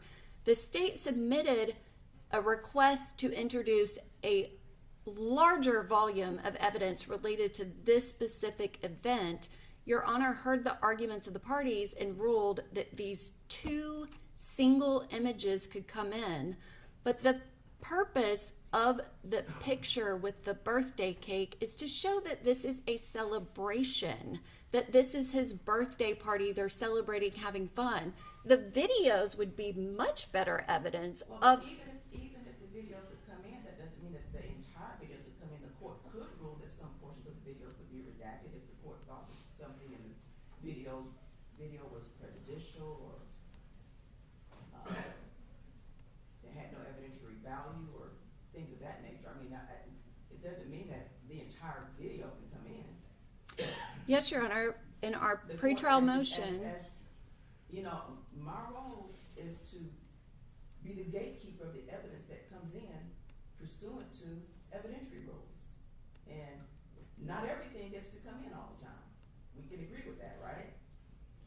Your Honor also directed me to direct this witness to not describe the volume of the images associated with these two images. I was instructed I was allowed to introduce these two images. Detective Gish was not allowed to testify about the volume of images. He was not allowed to testify about the video files. He was not allowed to describe the video files. We were regulated to... Let's be careful here, because we need to be careful with what we talked about when we had the hearing, when you all presented your oral arguments on that. The state agreed to a certain number of photographs, but then asked to allow the detective to testify that there were additional photographs. The court determined that that was not unnecessary. It was unnecessary and had no evidentiary value for the for the jury to consider. Now, let's get down to the photograph that is at issue here. I don't think that Mr. Munkabo has an issue with the photograph that depicts, I believe, well, I'm assuming, based upon what's been presented, are Mr. Cowan and Mr. Hill together with the balloons over top. Is that accurate, Mr. Munkabo? You're Yes. not objecting to that? No. What you object? I did. Well, we objected to Yeah. portions which it's been redacted, Yeah, that's no right. longer an issue. Okay, yes. Okay. You're Now, correct.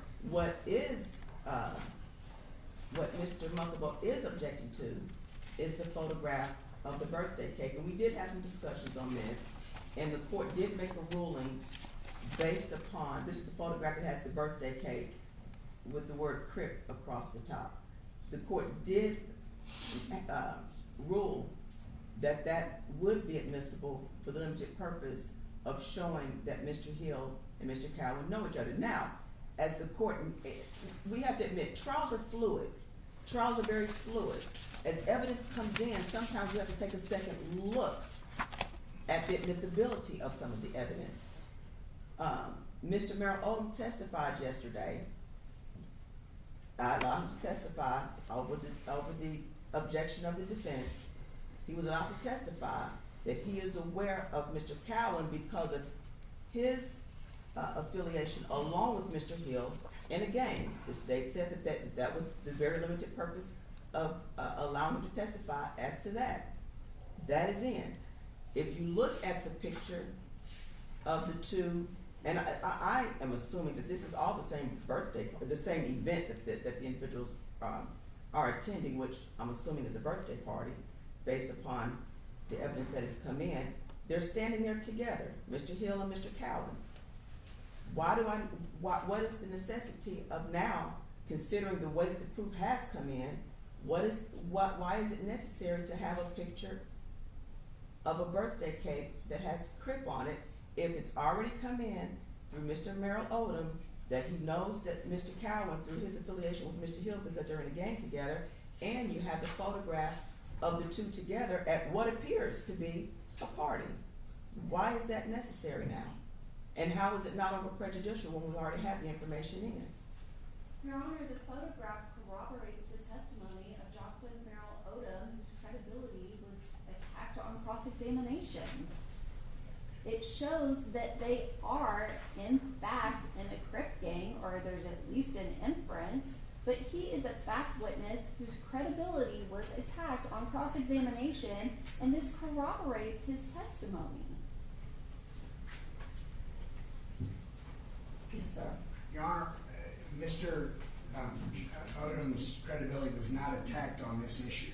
It was attacked on other things, perhaps, Your Honor, but it was not attacked when he said, yeah, I need him to be 98, whatever the terminology was. You know, I just rely on my thing that says, based on what she said repeatedly, because we were, the defense counsel, co-counsel, we were like, whoa, you can't do that. We want these in to show that they know each other. I don't want to do that again. This one does. This one does not, Your Honor, for the reasons that I laid out, and I don't need to belabor the point, Your Honor. All right. Yes, sir. I don't know if we need to respond, but for the record we will. Related to Mr. Hill, when the state asked for this evidence initially, in their motion, they argued for identity and to fill a contextual void. Identity is clearly established now, like for the last hour, just through the contents of Mr. Hill's phone alone. And a contextual void, again, that's already been established through the evidence that the jury has already seen. And so the argument today is now state of mind, which again, if the state wants to argue state of mind, there's evidence that the jury's already seen that they can utilize for state of mind, which is a new argument they haven't made before. They've already got the party photo and the text messages related to the party. So now we're just getting like deeper in 404B, which is the purpose for the court to keep it out. Your Honor, all of this information was considered when we made the request of the court. There are two separate things of a 404B motion, but also our request that the evidence related to their gang affiliation was relevant to this trial. It was relevant to the identity of James Cowan as the person driving the car, the other person in the car, and the person that was with Devonte Hill when he shot and killed Caitlyn Kaufman. Yes, there is an additional argument now, because now that defense counsel has made the opening statement that they made, it's even more relevant. This corroborates the statements of our one fact witness. And his credibility was attacked. It doesn't matter if it was attacked on this issue. If his credibility is attacked, any evidence that corroborates any part of his statement, that's part of the jury instruction for them to consider to determine whether or not they believe Jacques Odom. That is a critically important issue in the state's case. All right, well, Your Honor, if I could respond, and this, my understanding of what the state's argument that they have just made is that it is relevant to the jury that the jury know that these two gentlemen were at, to use Detective Gish's words, a gang party, and that is somehow relevant in this case. State of mind has been clearly established by the admissible evidence. At this point, we are veering so far into the land of prejudice that I think it seems like the purpose is to show that these two gentlemen are gang members, right? That is the purpose, and not for one of the primary material facts that needs to be established in this case, and that's just wholly inappropriate. all right, I again, trials are fluid. As we look at the evidence as it has come in up to this point, Mr. Merrill Odom testified that he knows that Mr. Hill and Mr. Cowan know each other because they're in a gang. They're at a party, because the whole purpose for allowing the gang information in, and the case law is very clear on this, is that typically information regarding gang affiliation is out. It's very clear on that. It can come in for other purposes, and in this situation, it is to establish that these two know each other. Well, this picture shows that they know each other. I don't see how it's going to be necessary at this point to allow that picture to come in. I think it does veer into being overly prejudicial, so it's out. Thank you. Thank you, Your Honor. So I'm going to need to talk to you, and we'll take a few minutes to let you work through your exhibits. Yep.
The court is instructing that there's no reference to it being a gang party. I think that the whole purpose, based upon Detective Gish's testimony, and based upon what has been presented at this point, is that they were going to a birthday party.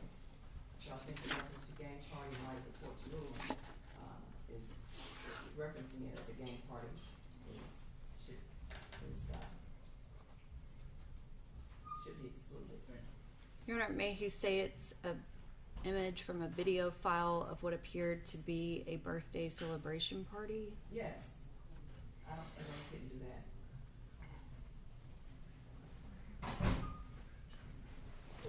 Has it been removed from Appreciate it. has it been removed from the, I know we took that out of the hard copy that's going to the jury.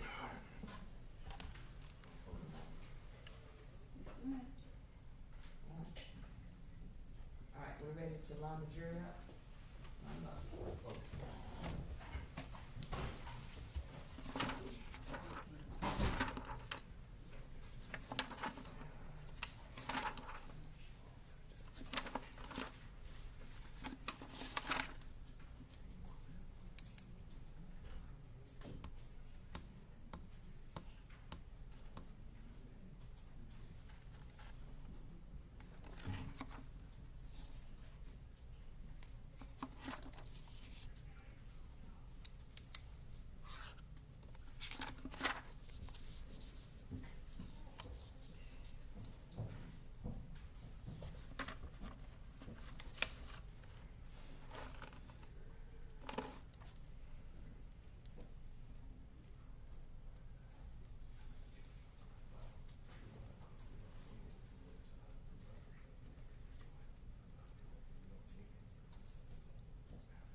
All rise.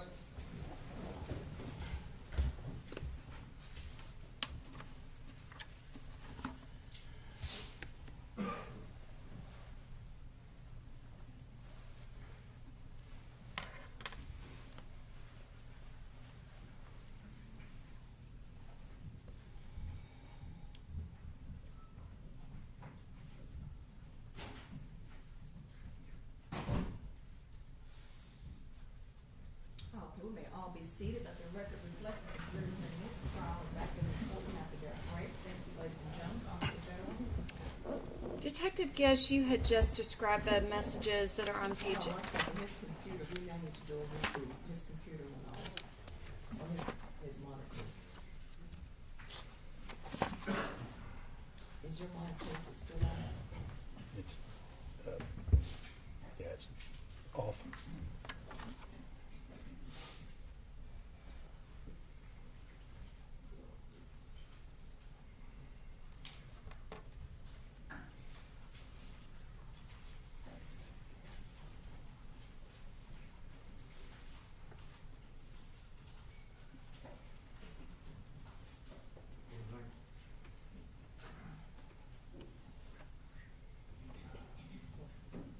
What does that say?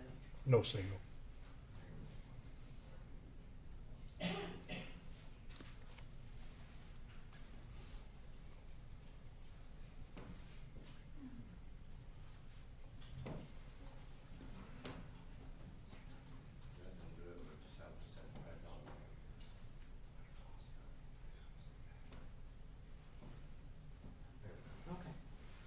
Detective Gish, we are on page 81 of the exhibit, and you had just gone through these messages from December 5th of 2020, the last one being at 9:50 and 50 seconds.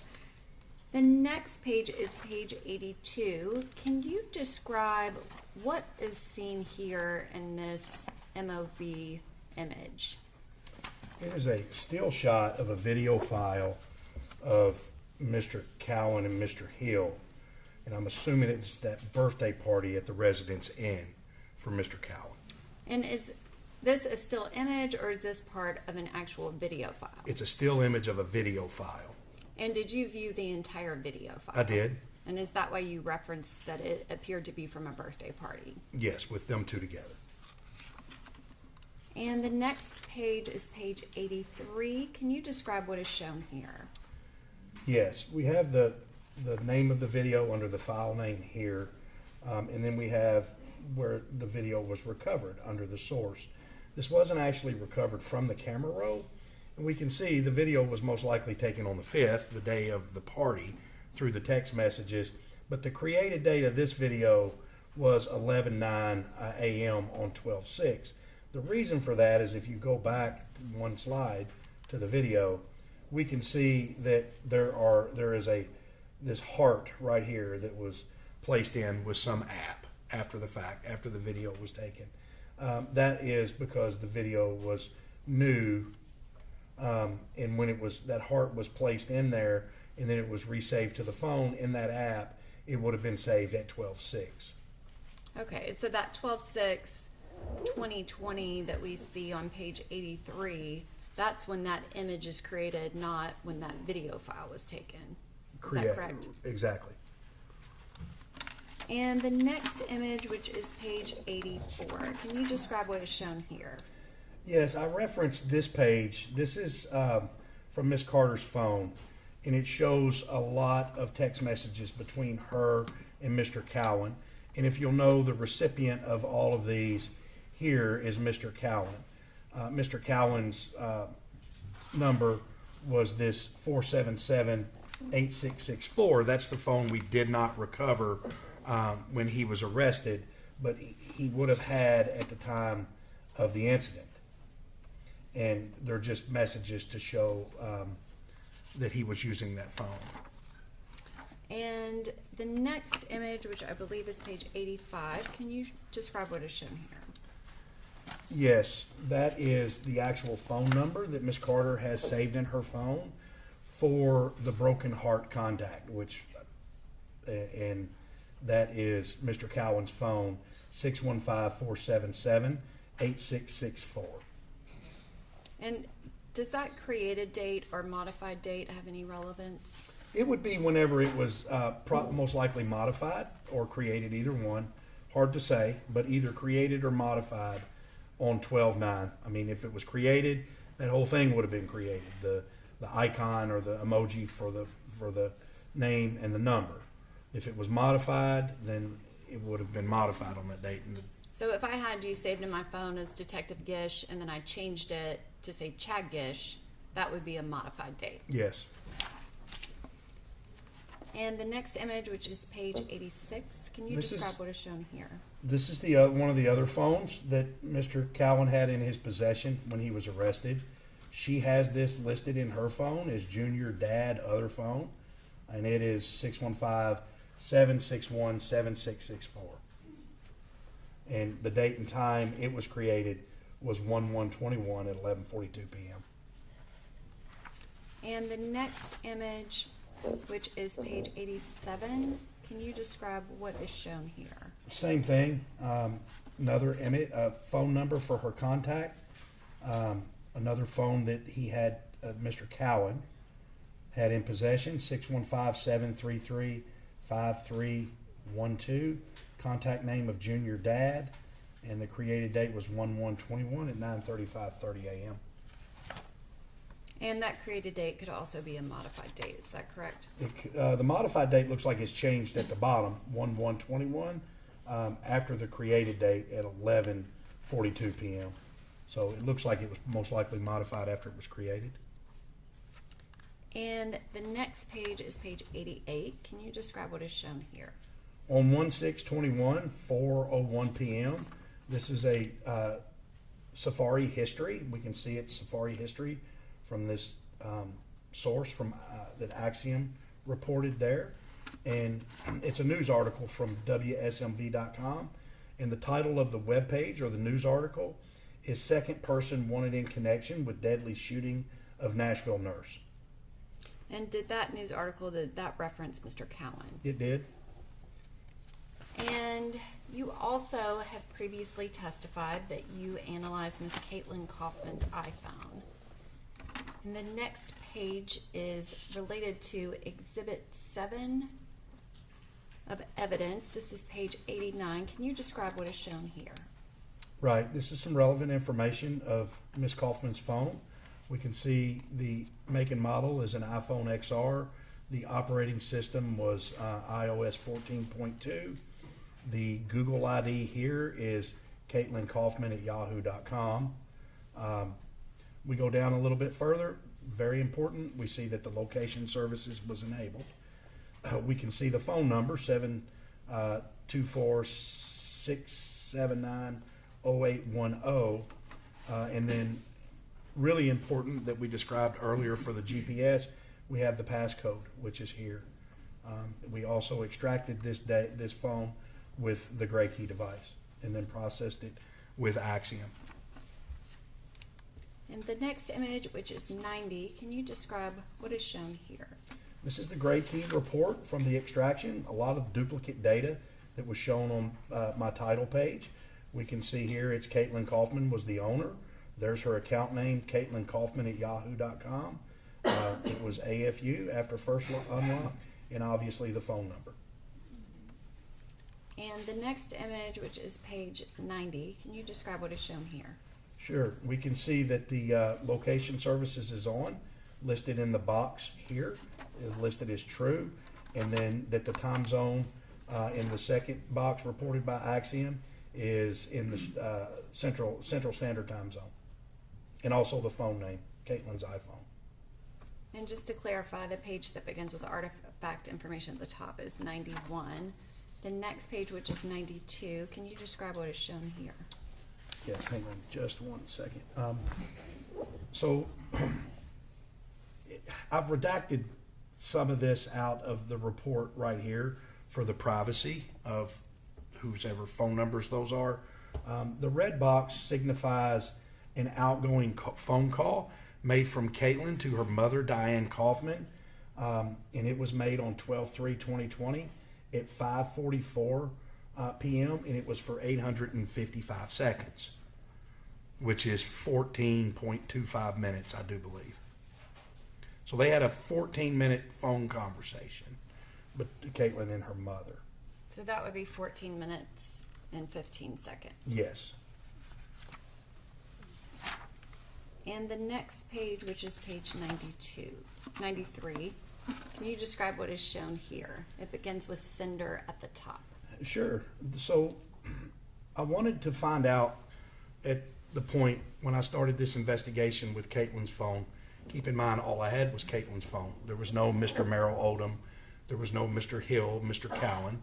We had no idea what was going on other than I couldn't find any odd contacts, any fighting back and forth for any reason to find someone that would want to hurt Caitlyn Kaufman. So one thing I started to do was to determine if she was doing anything on her phone that would have distracted her from driving. And one of the things I wanted to do was look at all of the text messages that she had sent and the phone calls that she had made. And we can see right here, again, this is redacted for privacy of who she was talking to, other family members and friends. But we can see on 12/3 at 7:25 a.m., she sent a text message that said, "Oh boy, it's coming." And then that was her last sent text message. The next text message that she even received was 12/3/2020 at 6:35.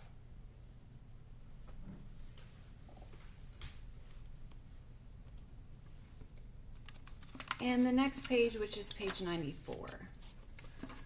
Again, with the iPhone and these smartphones, a lot of things that happen are When we cause the phone, or the phone automatically commits a service, commits to an act, commits to locking, unlocking, brightness, that is logged. A lot of this is logged in the phone. So when we lock our phone and unlock our phone and we get notifications, we can look in these databases called Communication C and Knowledge C and actually track what that phone was doing even without user interaction or with user interaction. One of the Knowledge C databases tracks every time that phone was locked and unlocked. And I wanted to determine if she ever physically unlocked that phone while she was driving. The last time that I could find it, she locked that phone on 12/3/2020 at 5:39 p.m. and did not unlock that phone. And the locking would be using your fingerprint or a PIN code or, I guess, facial recognition. Is that correct? I think on hers, either one of those. Yeah. And the next image is page 95. Could you describe what is shown here? Again, we're looking for things that Caitlyn may have been doing on that phone and some log files that could suggest what she was doing. One thing that Apple logs is every time something is played through the media player of the iPhone, it logs an entry of what was played.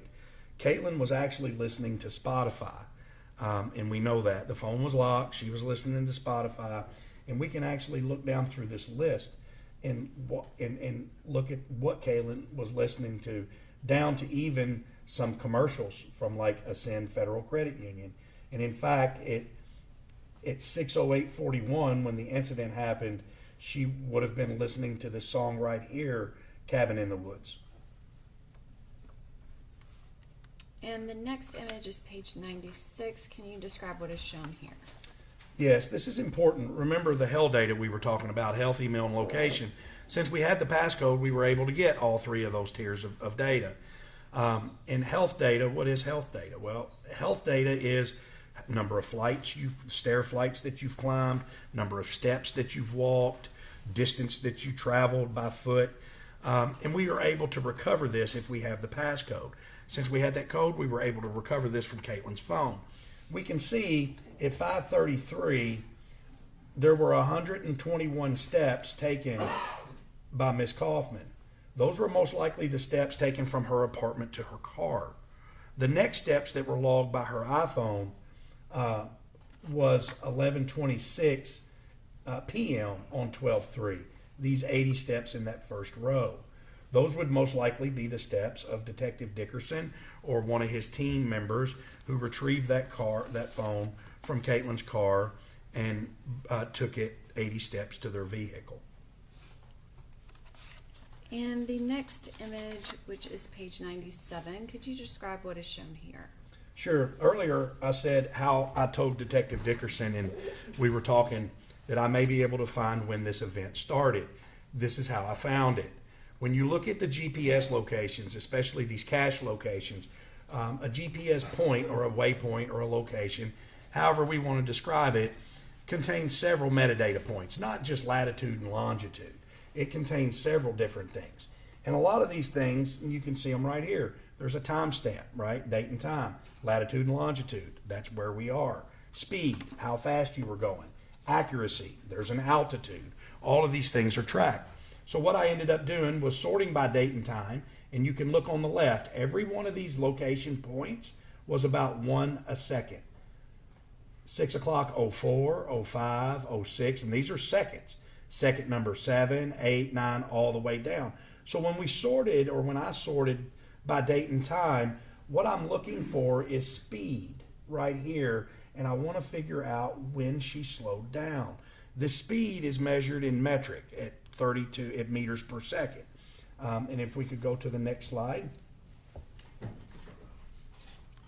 And the next image is page 98. And during the analysis of this GPS data, I thought it would be important to write a log of landmarks, so to speak, where Caitlyn's car was at a point in time when I located a GPS point. because all of us really don't know what minus 36 dot whatever would be at that time. But now we have a reference point to reference that geo time. And or that Detective Gish, if I may go back to the previous page of page 97, you had this data for every single second from the time that Ms. Kaufman left her apartment until the time that her vehicle came to a rest on the side of I-440. Is that correct? That's correct. And you went through all of that data and then created a summary of kind of landmarks throughout that trip that she would have taken from her apartment on her way to work that day. Yes. And so all of it is based off of this latitude, longitude, as well as the speed. But you have created a summary so that we're not going through 20-something minutes of every single second. Is that correct? Right. It was easy to create. I went into Axiom Map View and found the location point that was next to an interchange or a landmark, and I actually just put that in the log at the date and time. So yes, it was easier, but it does. It gives a sense of reference. And so this page 98, does this begin with what you've previously testified to of the 121 steps that were logged by her iPhone at 5:33 and 58 seconds on December 3rd of 2020? Yes, ma'am. And then you mark intersections and or landmarks from that point up until 5:57:02, which the last one being Old Hickory Boulevard Junction. Yes, ma'am. And the next page, which is page 99, does this continue with those same times from December 3rd of 2020 and locations beginning at 5:57:02 p.m. and ending with 6:05:09 p.m.? Yes. And the next page, which is page 100, the same December 3rd, 2020, beginning at 6:05 and 57 seconds p.m.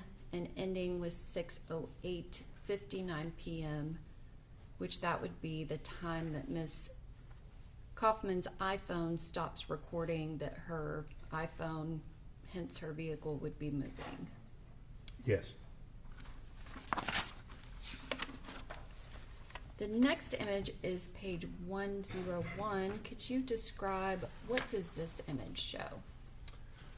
Well, remember, we were just talking about it recorded a GPS every second until when Caitlyn left her house up until 6:08:59 when her car had stopped.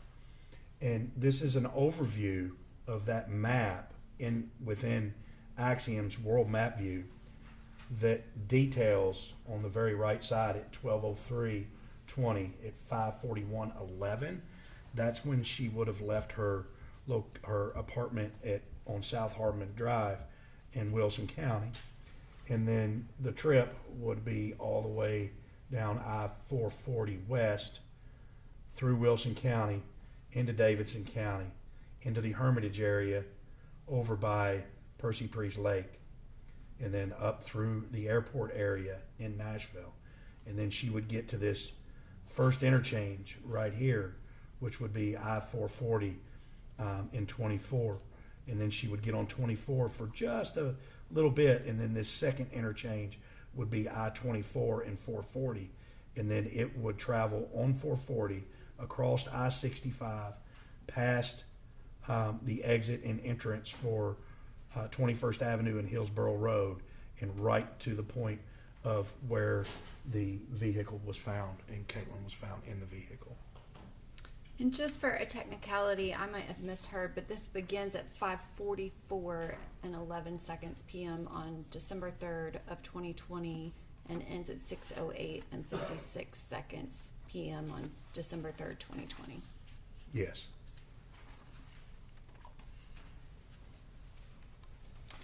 And the next image, which is page 102, can you describe what is shown here? Sure. So we can look, and this is the last several points that were recorded while Caitlyn's car was moving in that 18 seconds. And a couple of things to note is, number one, we're actually using the cached GPS locations that are here that are very accurate and highly, highly consistent These are the cache locations that are coming from the satellites, and they're making their way through the cell service into the mapping of the phone. What we have is these points, and the reason I wanted to show it blowed in going underneath Sharondale Drive right here is if you just look at the points and how accurate these GPS points are, you can see visually of the vehicle moving to the emergency side of the berm to the last point of where it rests right here on 440 West against the guardrail. And the next image, which is page 103.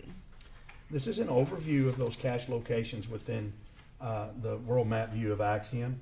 And the arrow here is actually pointing to that location dot where Caitlyn, the location point where Caitlyn starts to slow down.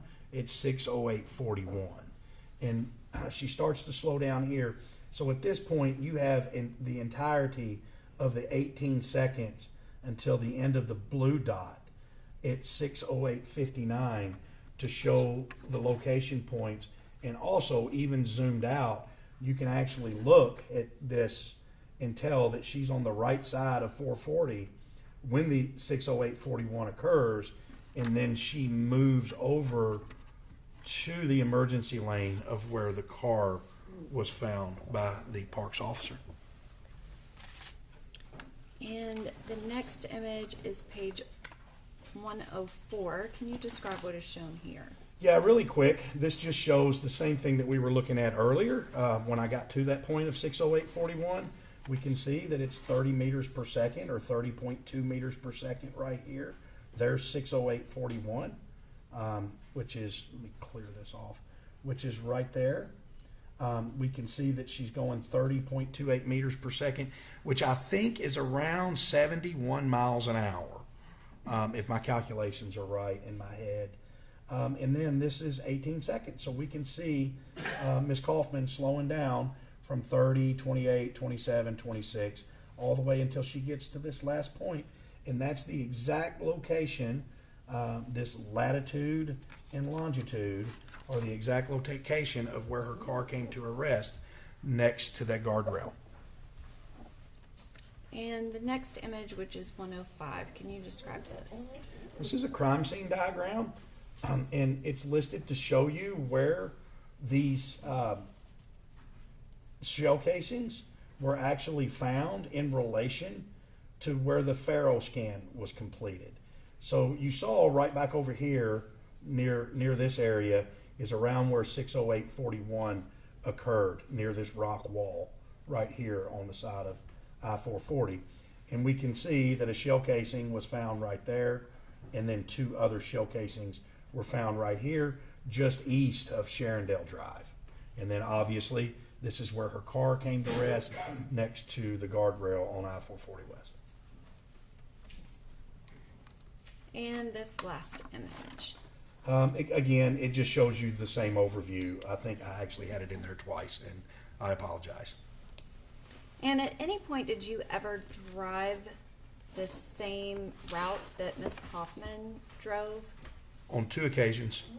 And approximately how long did that take you? It was exactly the same as hers. I would have to look back, but from the point that she left right here, the first time I drove it was like 18 seconds longer, and the second time I drove it was just a few seconds shorter. It was within 1 minute on both occasions that I drove it. And again, I had her speed to look at and kind of held my speed somewhere between, I believe it was 74 and 71 miles an hour. And that was important because at the time we wanted to see if there was any traffic. It didn't look like it. Not a lot of traffic she was in on her drive to work that day.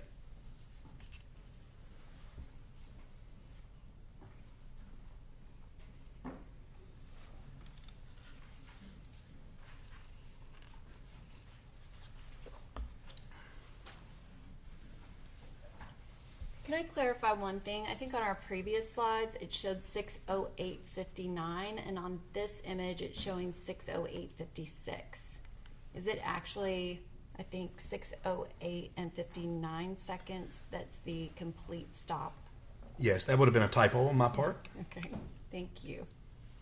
Thank you, Detective Gish. I don't have any other questions. Thank you, ma'am. You have to turn it to vote for the president.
Okay, ladies and gentlemen, we're gonna go ahead and break now for lunch. This is a good time for us to break for lunch and before we move into the next phase.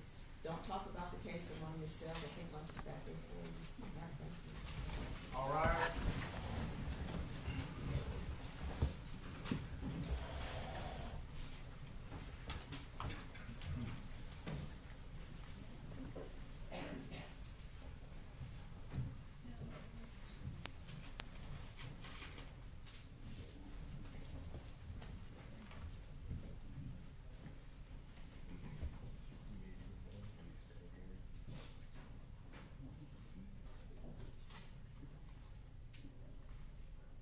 Okay, I'll see y'all at 12:40. See you at 12:40, Detective. Yes, Judge.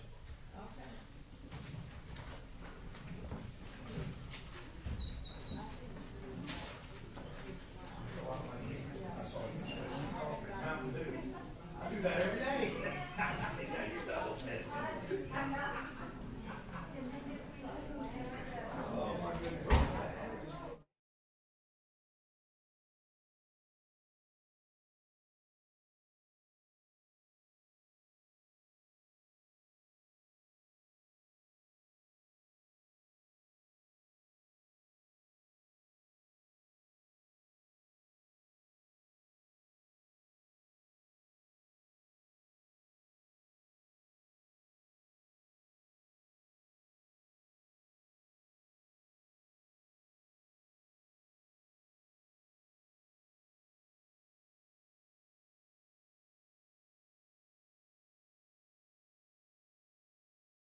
that this court must operate under a decorum that's appropriate for this setting. I'm going to need everyone to be cooperative in that effort.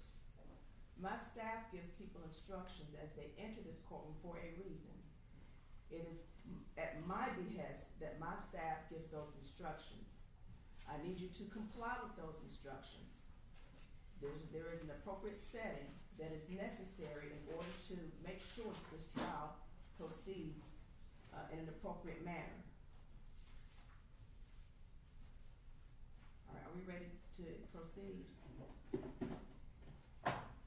Stated, Your All Honor. right, line the jury up. That's fine.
I expect every person in this courtroom to comply with the instructions of the court officers as you enter the courtroom.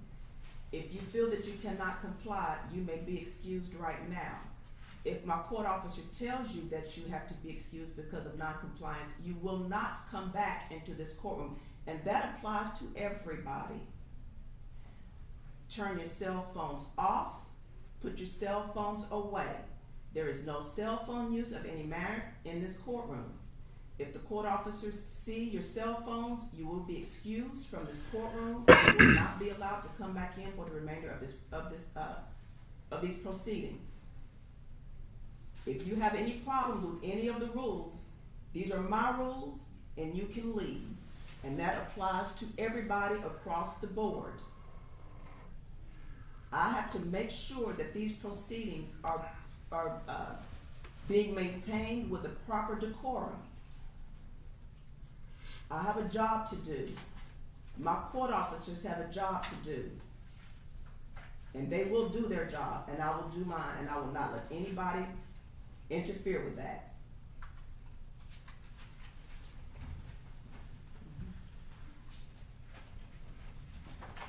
This one.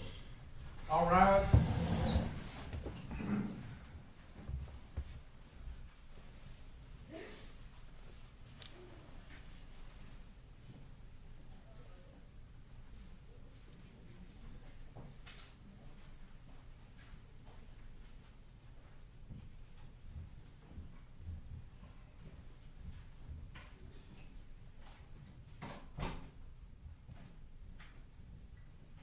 All right, may all be seated. Let the record reflect that the jury's back in the courtroom after lunch. Good afternoon, ladies and gentlemen.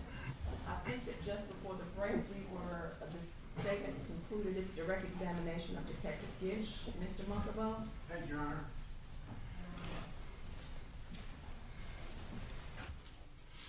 Good afternoon, Detective. Good afternoon. I am not very computer literate or cell phone literate, so bear with me, and if I don't use the term correctly, then I'm sure you'll let me know. We'll get through it. Yeah, hopefully. But did you testify earlier that a phone without cell service will not have GPS data? Won't have GPS data from an iPhone wouldn't have as much or any GPS data from the GPS satellites, like cache locations, because really there would be no way for that GPS data from the satellite to be transferred back to the phone because there's no service. Okay. So basically, and just to dumb it down for me, so that a phone without cell service will not have GPS data, is that more or less a yes or depending on other things? It's a yes. You're not going to find it. It's a yes. Okay. Getting close. 2 more questions.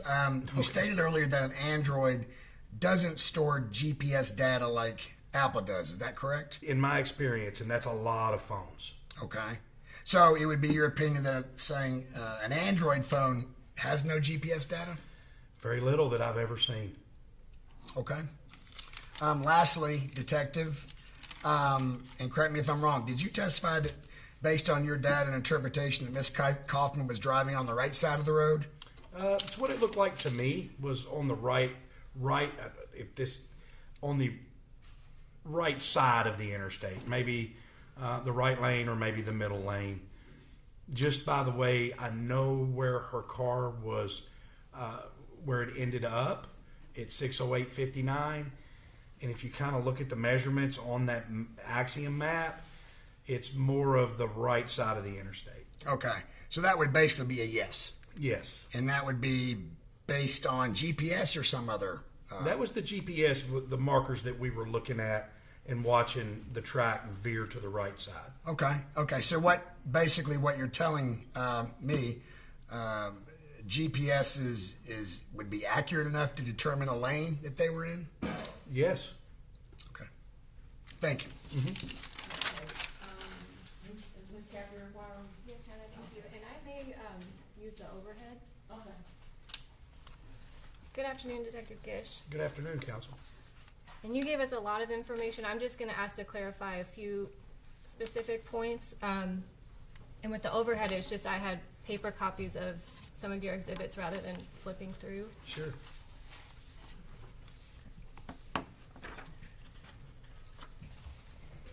And I believe you had testified, of all of the devices that you were tasked with looking through, the only one that you were able to pull GPS data from for December 3rd was Ms. Kaufman's phone, correct? Yes. Okay. And in the first phone that we spoke about in your testimony today was the phone belonging to Mr. Merrill Odom? Yes.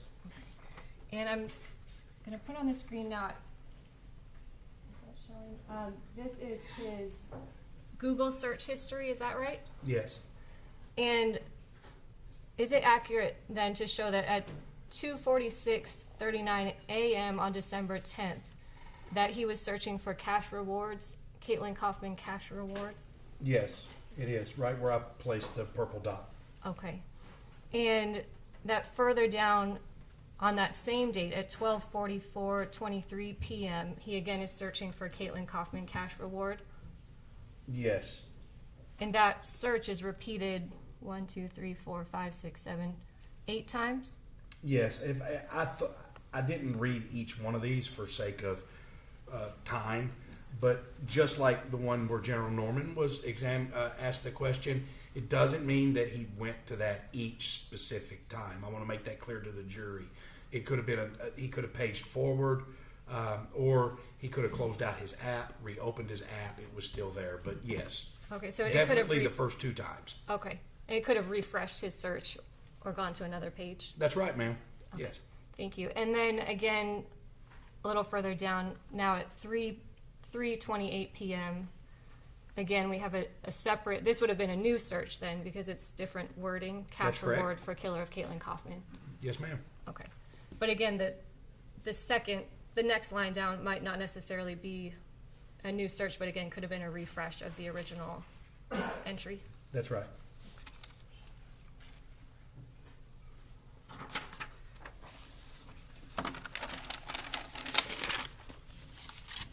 And I'm going to put another exhibit up. You had also spoken about a search history you found on Devonte Hill's phone. Yes, ma'am. And there were two separate exhibits. This one, let's just make it straight. So these were those first searches you were speaking about that begin at 7:37:27 on December 3rd. Is that right? Yes, ma'am. Right at the purple dot there. And for that one, the exact search terms put in are Nashville shooting, correct? Yes. And this is repeated, but again, your testimony was he didn't necessarily retype it, but it could have been a refresh or scrolling through pages. Right. I know he didn't retype it with if you look at the amount of time that took. A lot of it was a refresh or the next page. Okay. Yes, ma'am.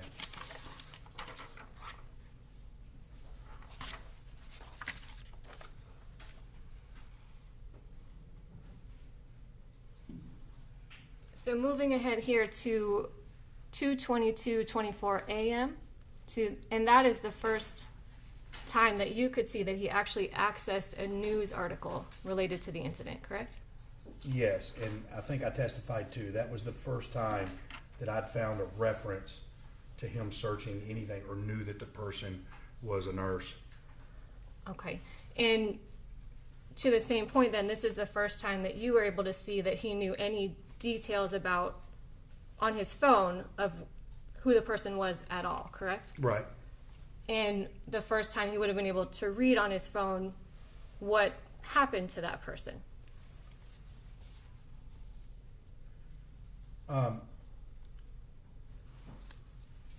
Yeah, I would have to go back to the Twitter page, I think. Maybe that was earlier. You're talking about the embedded Twitter article? Yeah, I would want to refresh my memory by looking at that slide really quick. Are you talking about the one right below that Fox 17 line? Oh, yeah, there it is. Yes, ma'am. I'm sorry. Yes, that would be the first time. Yes. Okay, so the first time that he would have seen that a nurse was shot and killed on the freeway in the news article. That's right. Okay. And I don't believe it was in the slides you showed today, but you were able to also find that after seeing this first news article, he continued to search out other news articles related to the incident, correct? Yes. Okay.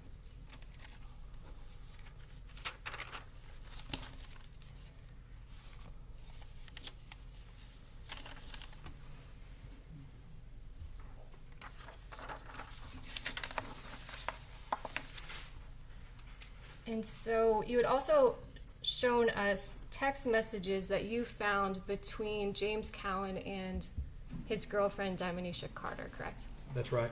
And in those text messages, Miss Carter had texted an address, 115 Woodmont Boulevard, Yes. that you were later able to determine was her place of employment. You Yes, determined that's where she worked. Detective Dickerson was able to confirm that, but I gave that location to him, yes. Understood. 115 Woodmont Boulevard is right off of West End, correct? Yes, yes, it would be, in relation to where the incident happened, it would have been the next exit and then a left turn going west. Okay. And it's also fairly close to St. Thomas West. It is very Hospital. close. Okay. Yes.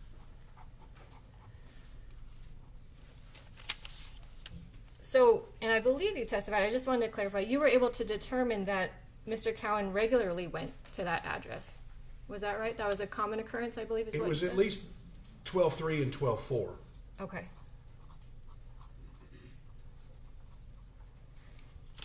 And from what you were able to see, it looked like the pattern was Miss Carter would tell him what time she needed to be picked up and he would go get her from that address? Yes.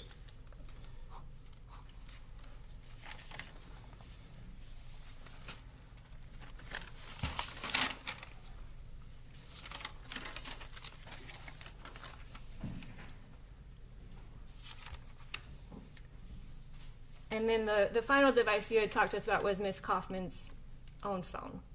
Yes, ma'am. And so I wanted to, and I believe you were just speaking with Mr. Munkabo. You said that the best that you could determine was that she was in one of the righter-most lanes. So you can't pinpoint exactly which lane she's in throughout her drive, correct? No, GPS, depending on how many satellites is connected to the specific device, is going to determine the confidence of where that point lays. The confidence, I believe, I'm not even going to it was really close to like the lowest confidence that we can get, 4 or 5 meters. Unfortunately, the mapping will not zoom in that close, but just out of my experience, I can say that she was most likely in the right lanes. And is that, so on this sheet, which was another one of the exhibits you had, there's multiple columns, latitude, Right. longitude, Oh. speed. Is accuracy? Yes, that's it. The confidence, right. So the accuracy. So again, this is meters. So if we look at it, I mean, you have plus or minus 4 meters on either side of that point, right? So assuming that the point is correct, which it could be as well, the plus or minus would be the 4 meters on either side. So just in the validation testing that I've completed in the past, other cases that I've investigated, I'm pretty confident she was in the right lanes on I-440. Okay. And 4 meters, and again, I'm not a math person, but that would be around 12 feet? Yes. Is that- Okay. And the lanes on the highway are each about 12 feet. 12 feet? Yes, ma'am. Okay.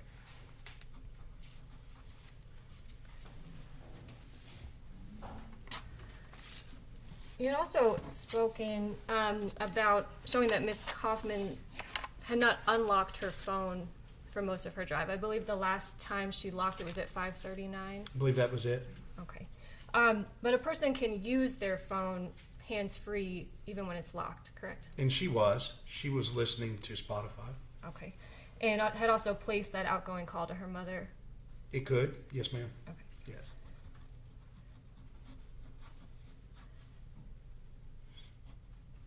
Okay. And so the data that we have can show what she was or wasn't doing on her phone. As her phone would record it. I can't sit up here and say it would absolutely record everything that she was doing or not doing on her phone, or what her phone was actually, what services it was using or running or activating. But I can say that I did not find any services or activity on that phone to suggest that she was physically using her phone. Right. And of course, they couldn't show us what she was doing unrelated to her phone inside the car. Correct? No, ma'am.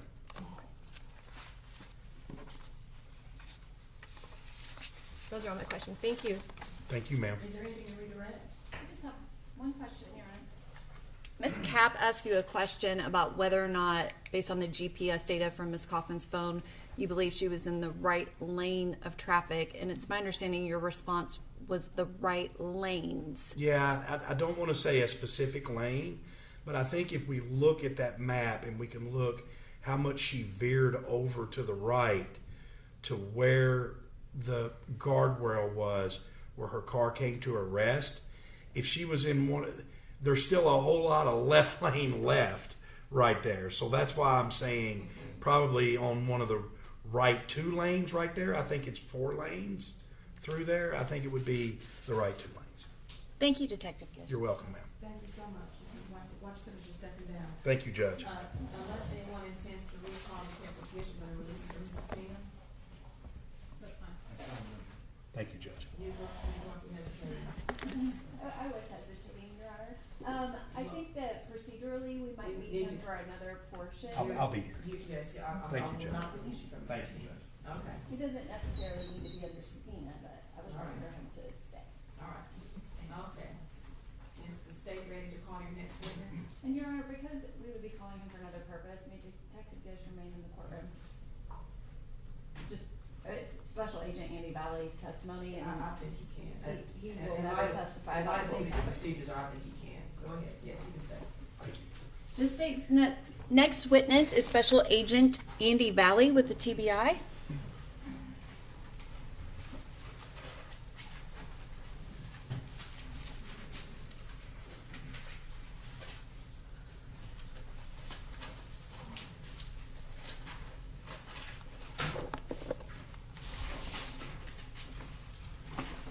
Judge Wood, raise your hand. Do you solemnly swear or affirm that the testimony you give is the truth, the whole truth, and nothing but the truth, so help you God? Yes, ma'am.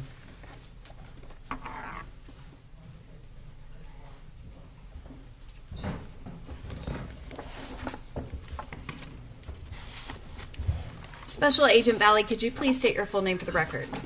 Andrew Valley, V-A-L-L-E-E. And are you employed by the Tennessee Bureau of Investigation? Yes, ma'am.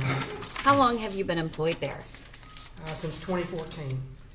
And what is your current position at the TBI? I'm a special agent in the Criminal Investigation Division assigned to the Cellular Analysis Survey Team, also known as the CAST team. And can you explain a little bit about what that means to be part of the Cellular Analysis Surveillance Team? We handle dealing with communications detail records, looking at the data that is included in those from cell phone network carriers, also electronic surveillance such as wiretaps, pen registers, and also going out and conducting drive tests and other radio frequency type cases. And prior to being in that current position, what was your position before that? I was with the Metro Nashville Police Department. And what was your position at MMPD? I was a detective. And how long were you in that position? Started in 2006 up until I went to TBI. And while you were a detective at the Metro Nashville Police Department, did you also do work with cellular records or carrier records, commonly known as call detail records? Yes, ma'am, I did. And was all of that work related to utilizing those records in a criminal investigation? Yes, ma'am. And can you describe your training that you have had from the time that you were a Metro Nashville police detective, utilizing these carrier records up until this point in your career at the TBI? Yes, ma'am. I've been through numerous trainings over the years. I have been to the Federal Law Enforcement Training Center. I've been to the some of the FBI CAST training, which is specific to this technology. I've been to vendor-specific training and vendor-specific tool training, as well as the training for the equipment that we utilize, along with the TBI's electronic surveillance certification to be able to conduct those type of investigations, and a multitude of other ones as well over the years. And can you describe the distinction between what you do with carrier records and the cellular analysis or the analysis of the cellular network versus what a mobile forensics examiner would do? So the easiest way to tell the difference between these two is digital forensics, like what Detective Gish does, is having the physical device itself and pulling the data off of that device. On my side, I'm concentrating solely on the network side, such as from Verizon, T-Mobile, AT&T, carriers like that. And so you don't actually need a physical device to do analysis for a particular phone number if it has cellular service. That is correct. And in your job as a special agent in the TBI, are you working with what is known as historical call detail records as well as working with records for what might be referred to as a live ping? That's correct, both sets of records. And could you describe for the jury and distinguish between those two things? So historical records would be anything from 1 minute ago backwards, everything that would be stored on the systems. Real-time surveillances, which we're talking about wiretaps, pen registers, real-time locates, those are something that's going on right now in time where we can see where somebody's at as they go along, or a call that they're making or a text message that they're sending. So those are the two major ways. Is going to be live and then historical. And again, in your current position as a special agent with the TBI, do you utilize both historical call detail records as well as the real-time records in active investigations? Yes, ma'am. And specifically investigations into locating missing persons, such as if there's an Amber Alert? Yes, we use this technology on all kinds of cases, whether that be a missing person, a missing child, an adult that has some type of issue where they can't find their way back home, fugitives. We use the technology all the time for various reasons like that. And you're able to use both historical records to assist with that type of investigation, as well as in some of those, it would be real-time records. Is that correct? Yes, ma'am. We utilize both of those in our investigations. And have you utilized these records and been able to successfully locate missing persons? Yes, ma'am. And is that part of your experience in training and knowing how accurate the analysis is that you're doing as to whether or not you're actually able to find the person that you're looking for? Absolutely. And I have a document that I would like to be handed to this witness.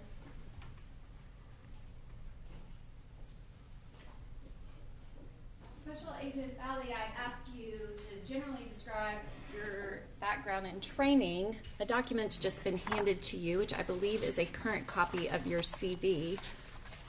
Does that document contain an extensive listing of your training and experience as it relates to call detail records and cellular analysis? Yes, ma'am. Your Honor, at this time I would ask that that exhibit be introduced as the next numbered exhibit, which I think is 41. 41.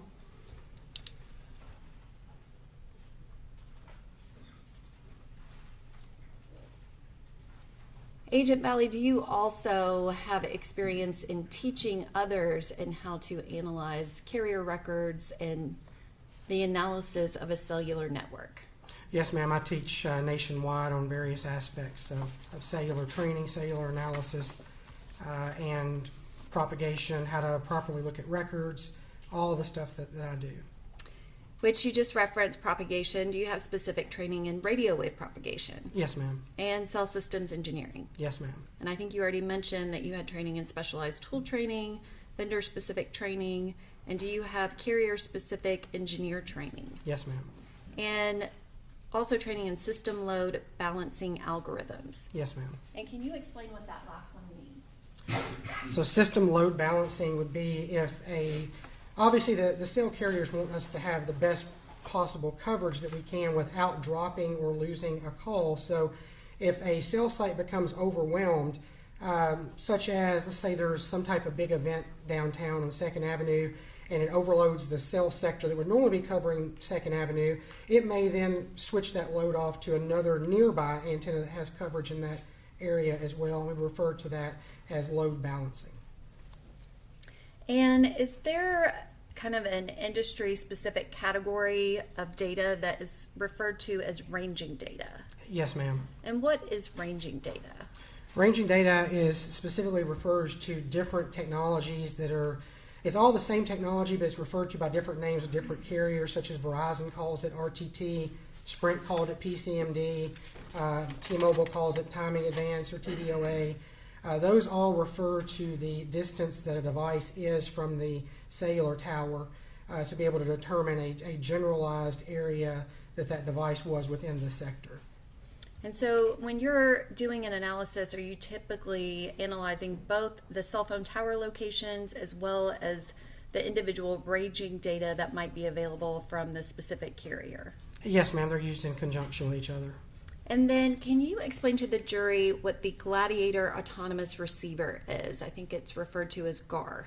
Yes, that's a piece of equipment that we have to conduct drive tests. We'll go out and drive around with this piece of equipment. That will allow us to take measurements of the various cell sectors as we drive around to determine the coverage area of those particular sectors. And I guess can you explain the Gladiator Autonomous Receiver and what information it's giving you as compared to the information that you're receiving from historical records? So the historical records in the past will only give us a sector, a theoretical sector pointing in a direction with very sharp lines versus when we're using the equipment to go out and map it, we will get a very odd shape because of the way that RF travels, and we'll be able to tell how far out those signals go versus just theoretically mapping out a sector based on the azimuth and beam width. And your job at the TBI as a special agent, do you use this type of technology and perform this analysis periodically, or how often do you use this and perform this cellular analysis? I utilize the technology every day. I don't conduct drive tests every day. It's as they come up. But I would say that we do quite a few without getting into specific numbers. And is the Gladiator Autonomous Receiver, is that also another way to be able to tell how accurate the information that you're getting from historical records? Yes, ma'am. It helps us validate if things are like they were from the theoretical side, mapping out from the carrier, so we're able to validate those records to make sure that they are correct, or if there's any anomalies or issues, we can determine that with the GAR system. And Your Honor, at this time, I would proffer Special Agent Bally as an expert in cellular communications data and the analysis of that data. Okay, does the defense wish to voir dire Special Agent Allen? You do not question his expertise. Okay, ladies and gentlemen, so Special Agent Valley has been tendered to you as an expert in the field of cellular communication data. And Maybe the analysis of cellular communication data. analysis of cellular communication data. As I explained to you previously with previous experts, I will give you an instruction with regards to the way given to his testimony. Let's take a really short break. All right.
unintended stop of the station wagon. Keep going, so. I'm dating myself when I say station wagon. No. Dating myself. Sorry about that. Oh, that's- No problem. I'm just thankful that it was.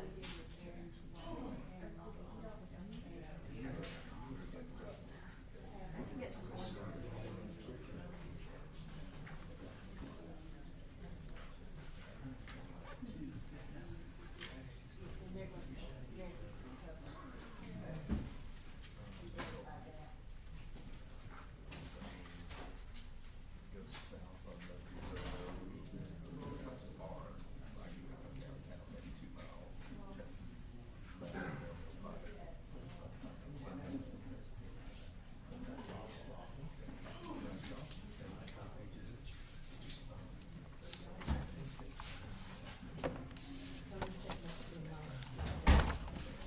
And Your Honor, may I let the witness know something just for procedural, so it doesn't get confusing, save time?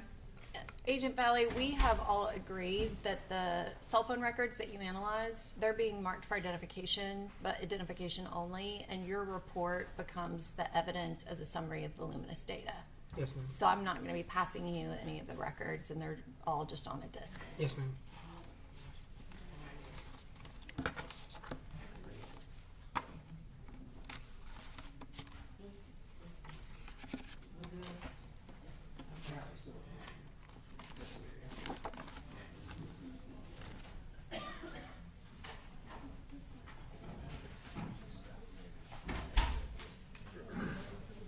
All right.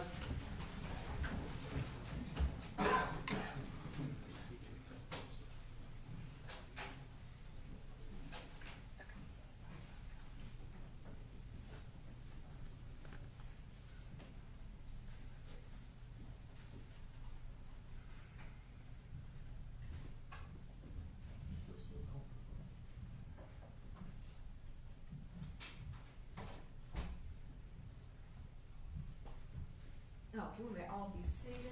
Okay, the record of the jury hearing this trial back in the courtroom. Okay. General? Special Agent Valley, at some point were you contacted by the Metro Nashville Police Department and asked to assist with the investigation into the homicide of Caitlyn Kaufman? Yes, ma'am. And do you recall exactly when that occurred? No, ma'am. I'm sorry, I don't. Was it sometime within the first week of her homicide? It was very close to it. It was not very far out. I just don't recall the exact date. And when you were asked to assist, can you describe kind of how that assistance works, especially when you're assisting another agency and it is not specifically an active TBI investigation? So a request would come into the TBI from a local agency to request specialized assistance in something that we can do that maybe that local agency doesn't have resources to do.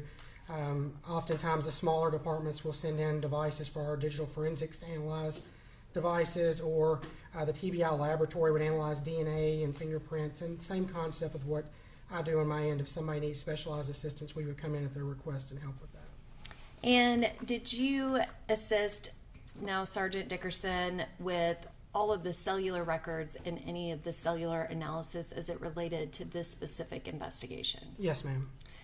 And the records are submitted to you, but do you take those and then create an actual report for the detectives to utilize, as well as for purposes of introduction in a jury trial? Yes, ma'am. Your Honor, at this time I would ask that this witness be handed a document.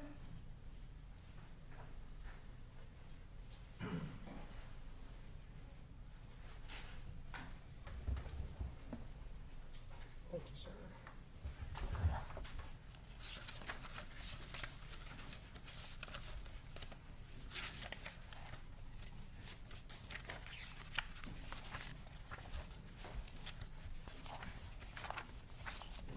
Do you recognize the document that was just handed to you? Yes, ma'am. And is that the report that you created specifically to be introduced during this trial? Yes, ma'am. Your Honor, at this time I would ask that that report be introduced as the next numbered exhibit. 42.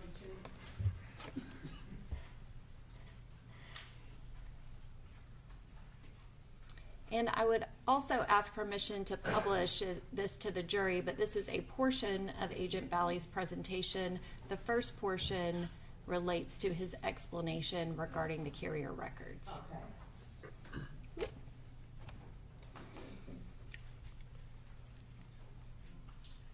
Agent Valley, it usually takes a second to appear on your screen. Okay.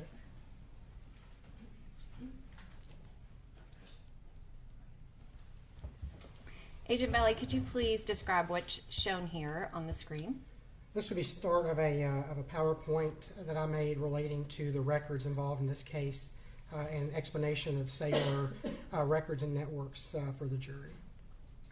And since this is created by you and it's a little bit detailed and involved, I'm going to allow you to go from slide to slide if you can just explain what we're seeing on each screen as it occurs. Yes, ma'am.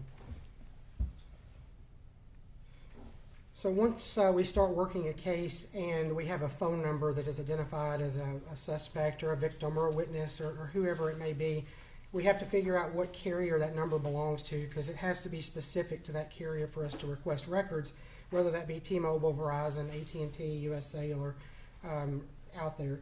So they all will utilize the individual service providers' antennas that like you see on the screen here, to include phone calls, data transmissions, text messaging, and there's several other types of records we can get, such as IP traffic and system registrations as well.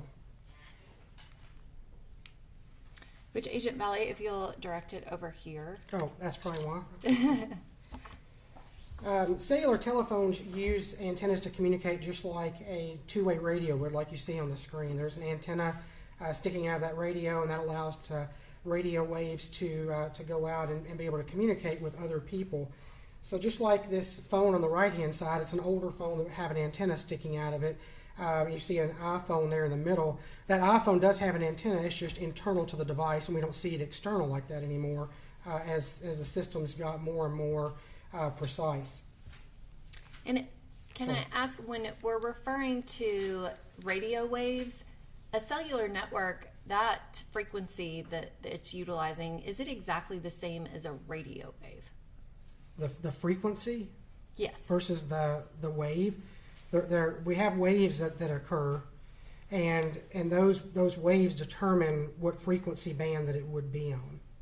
And so if somebody has training just in radio waves, would they necessarily understand how to analyze a cellular network in these carrier records? The records themselves have a lot of issues and anomalies that come with those, and we have to be able to interpret those accurately. So it's also the propagation, but it's also knowing the carrier record side and how those are inputted and how we analyze those properly. Thank you. Wireless communications occur back and forth between the cell phone and the system's antennas. So in this particular example, we may not know exactly where the handset is at, but we do know exactly where the cell site is, as you see on the right-hand side of the screen. And because we know generally where that cell site is at, we can tell generally where a handset was based on that.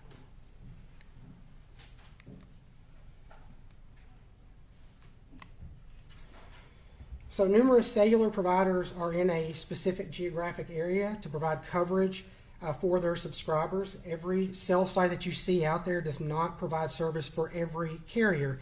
It is specific to a network. And as you see on the screen here, we have some like right in here that has T-Mobile and AT&T on it, but you don't see Verizon on that particular antenna. Versus if we go over here to this one on the right-hand side of the screen, it's got all three. So we can't just look and know that there is a cell tower somewhere and that's the one that's actually servicing the this particular cell site. Would it be easier if I did it? No, I think it's working. I just wasn't pressing it hard enough. Okay. So cellular network carriers can be divided down into two separate categories. One of them is network carriers, which provide their own infrastructure. And these are going to be the major ones you see on the screen: Verizon, T-Mobile, AT&T, US Cellular. Those are the four major network carriers in the United States. And they own all of their own antennas, their own computer systems and servers and networks. So we can look at how this is processed on this next slide. how a cellular telephone call is routed on a network provider like we just saw. So we'll start out here with a cell phone that's a Verizon wireless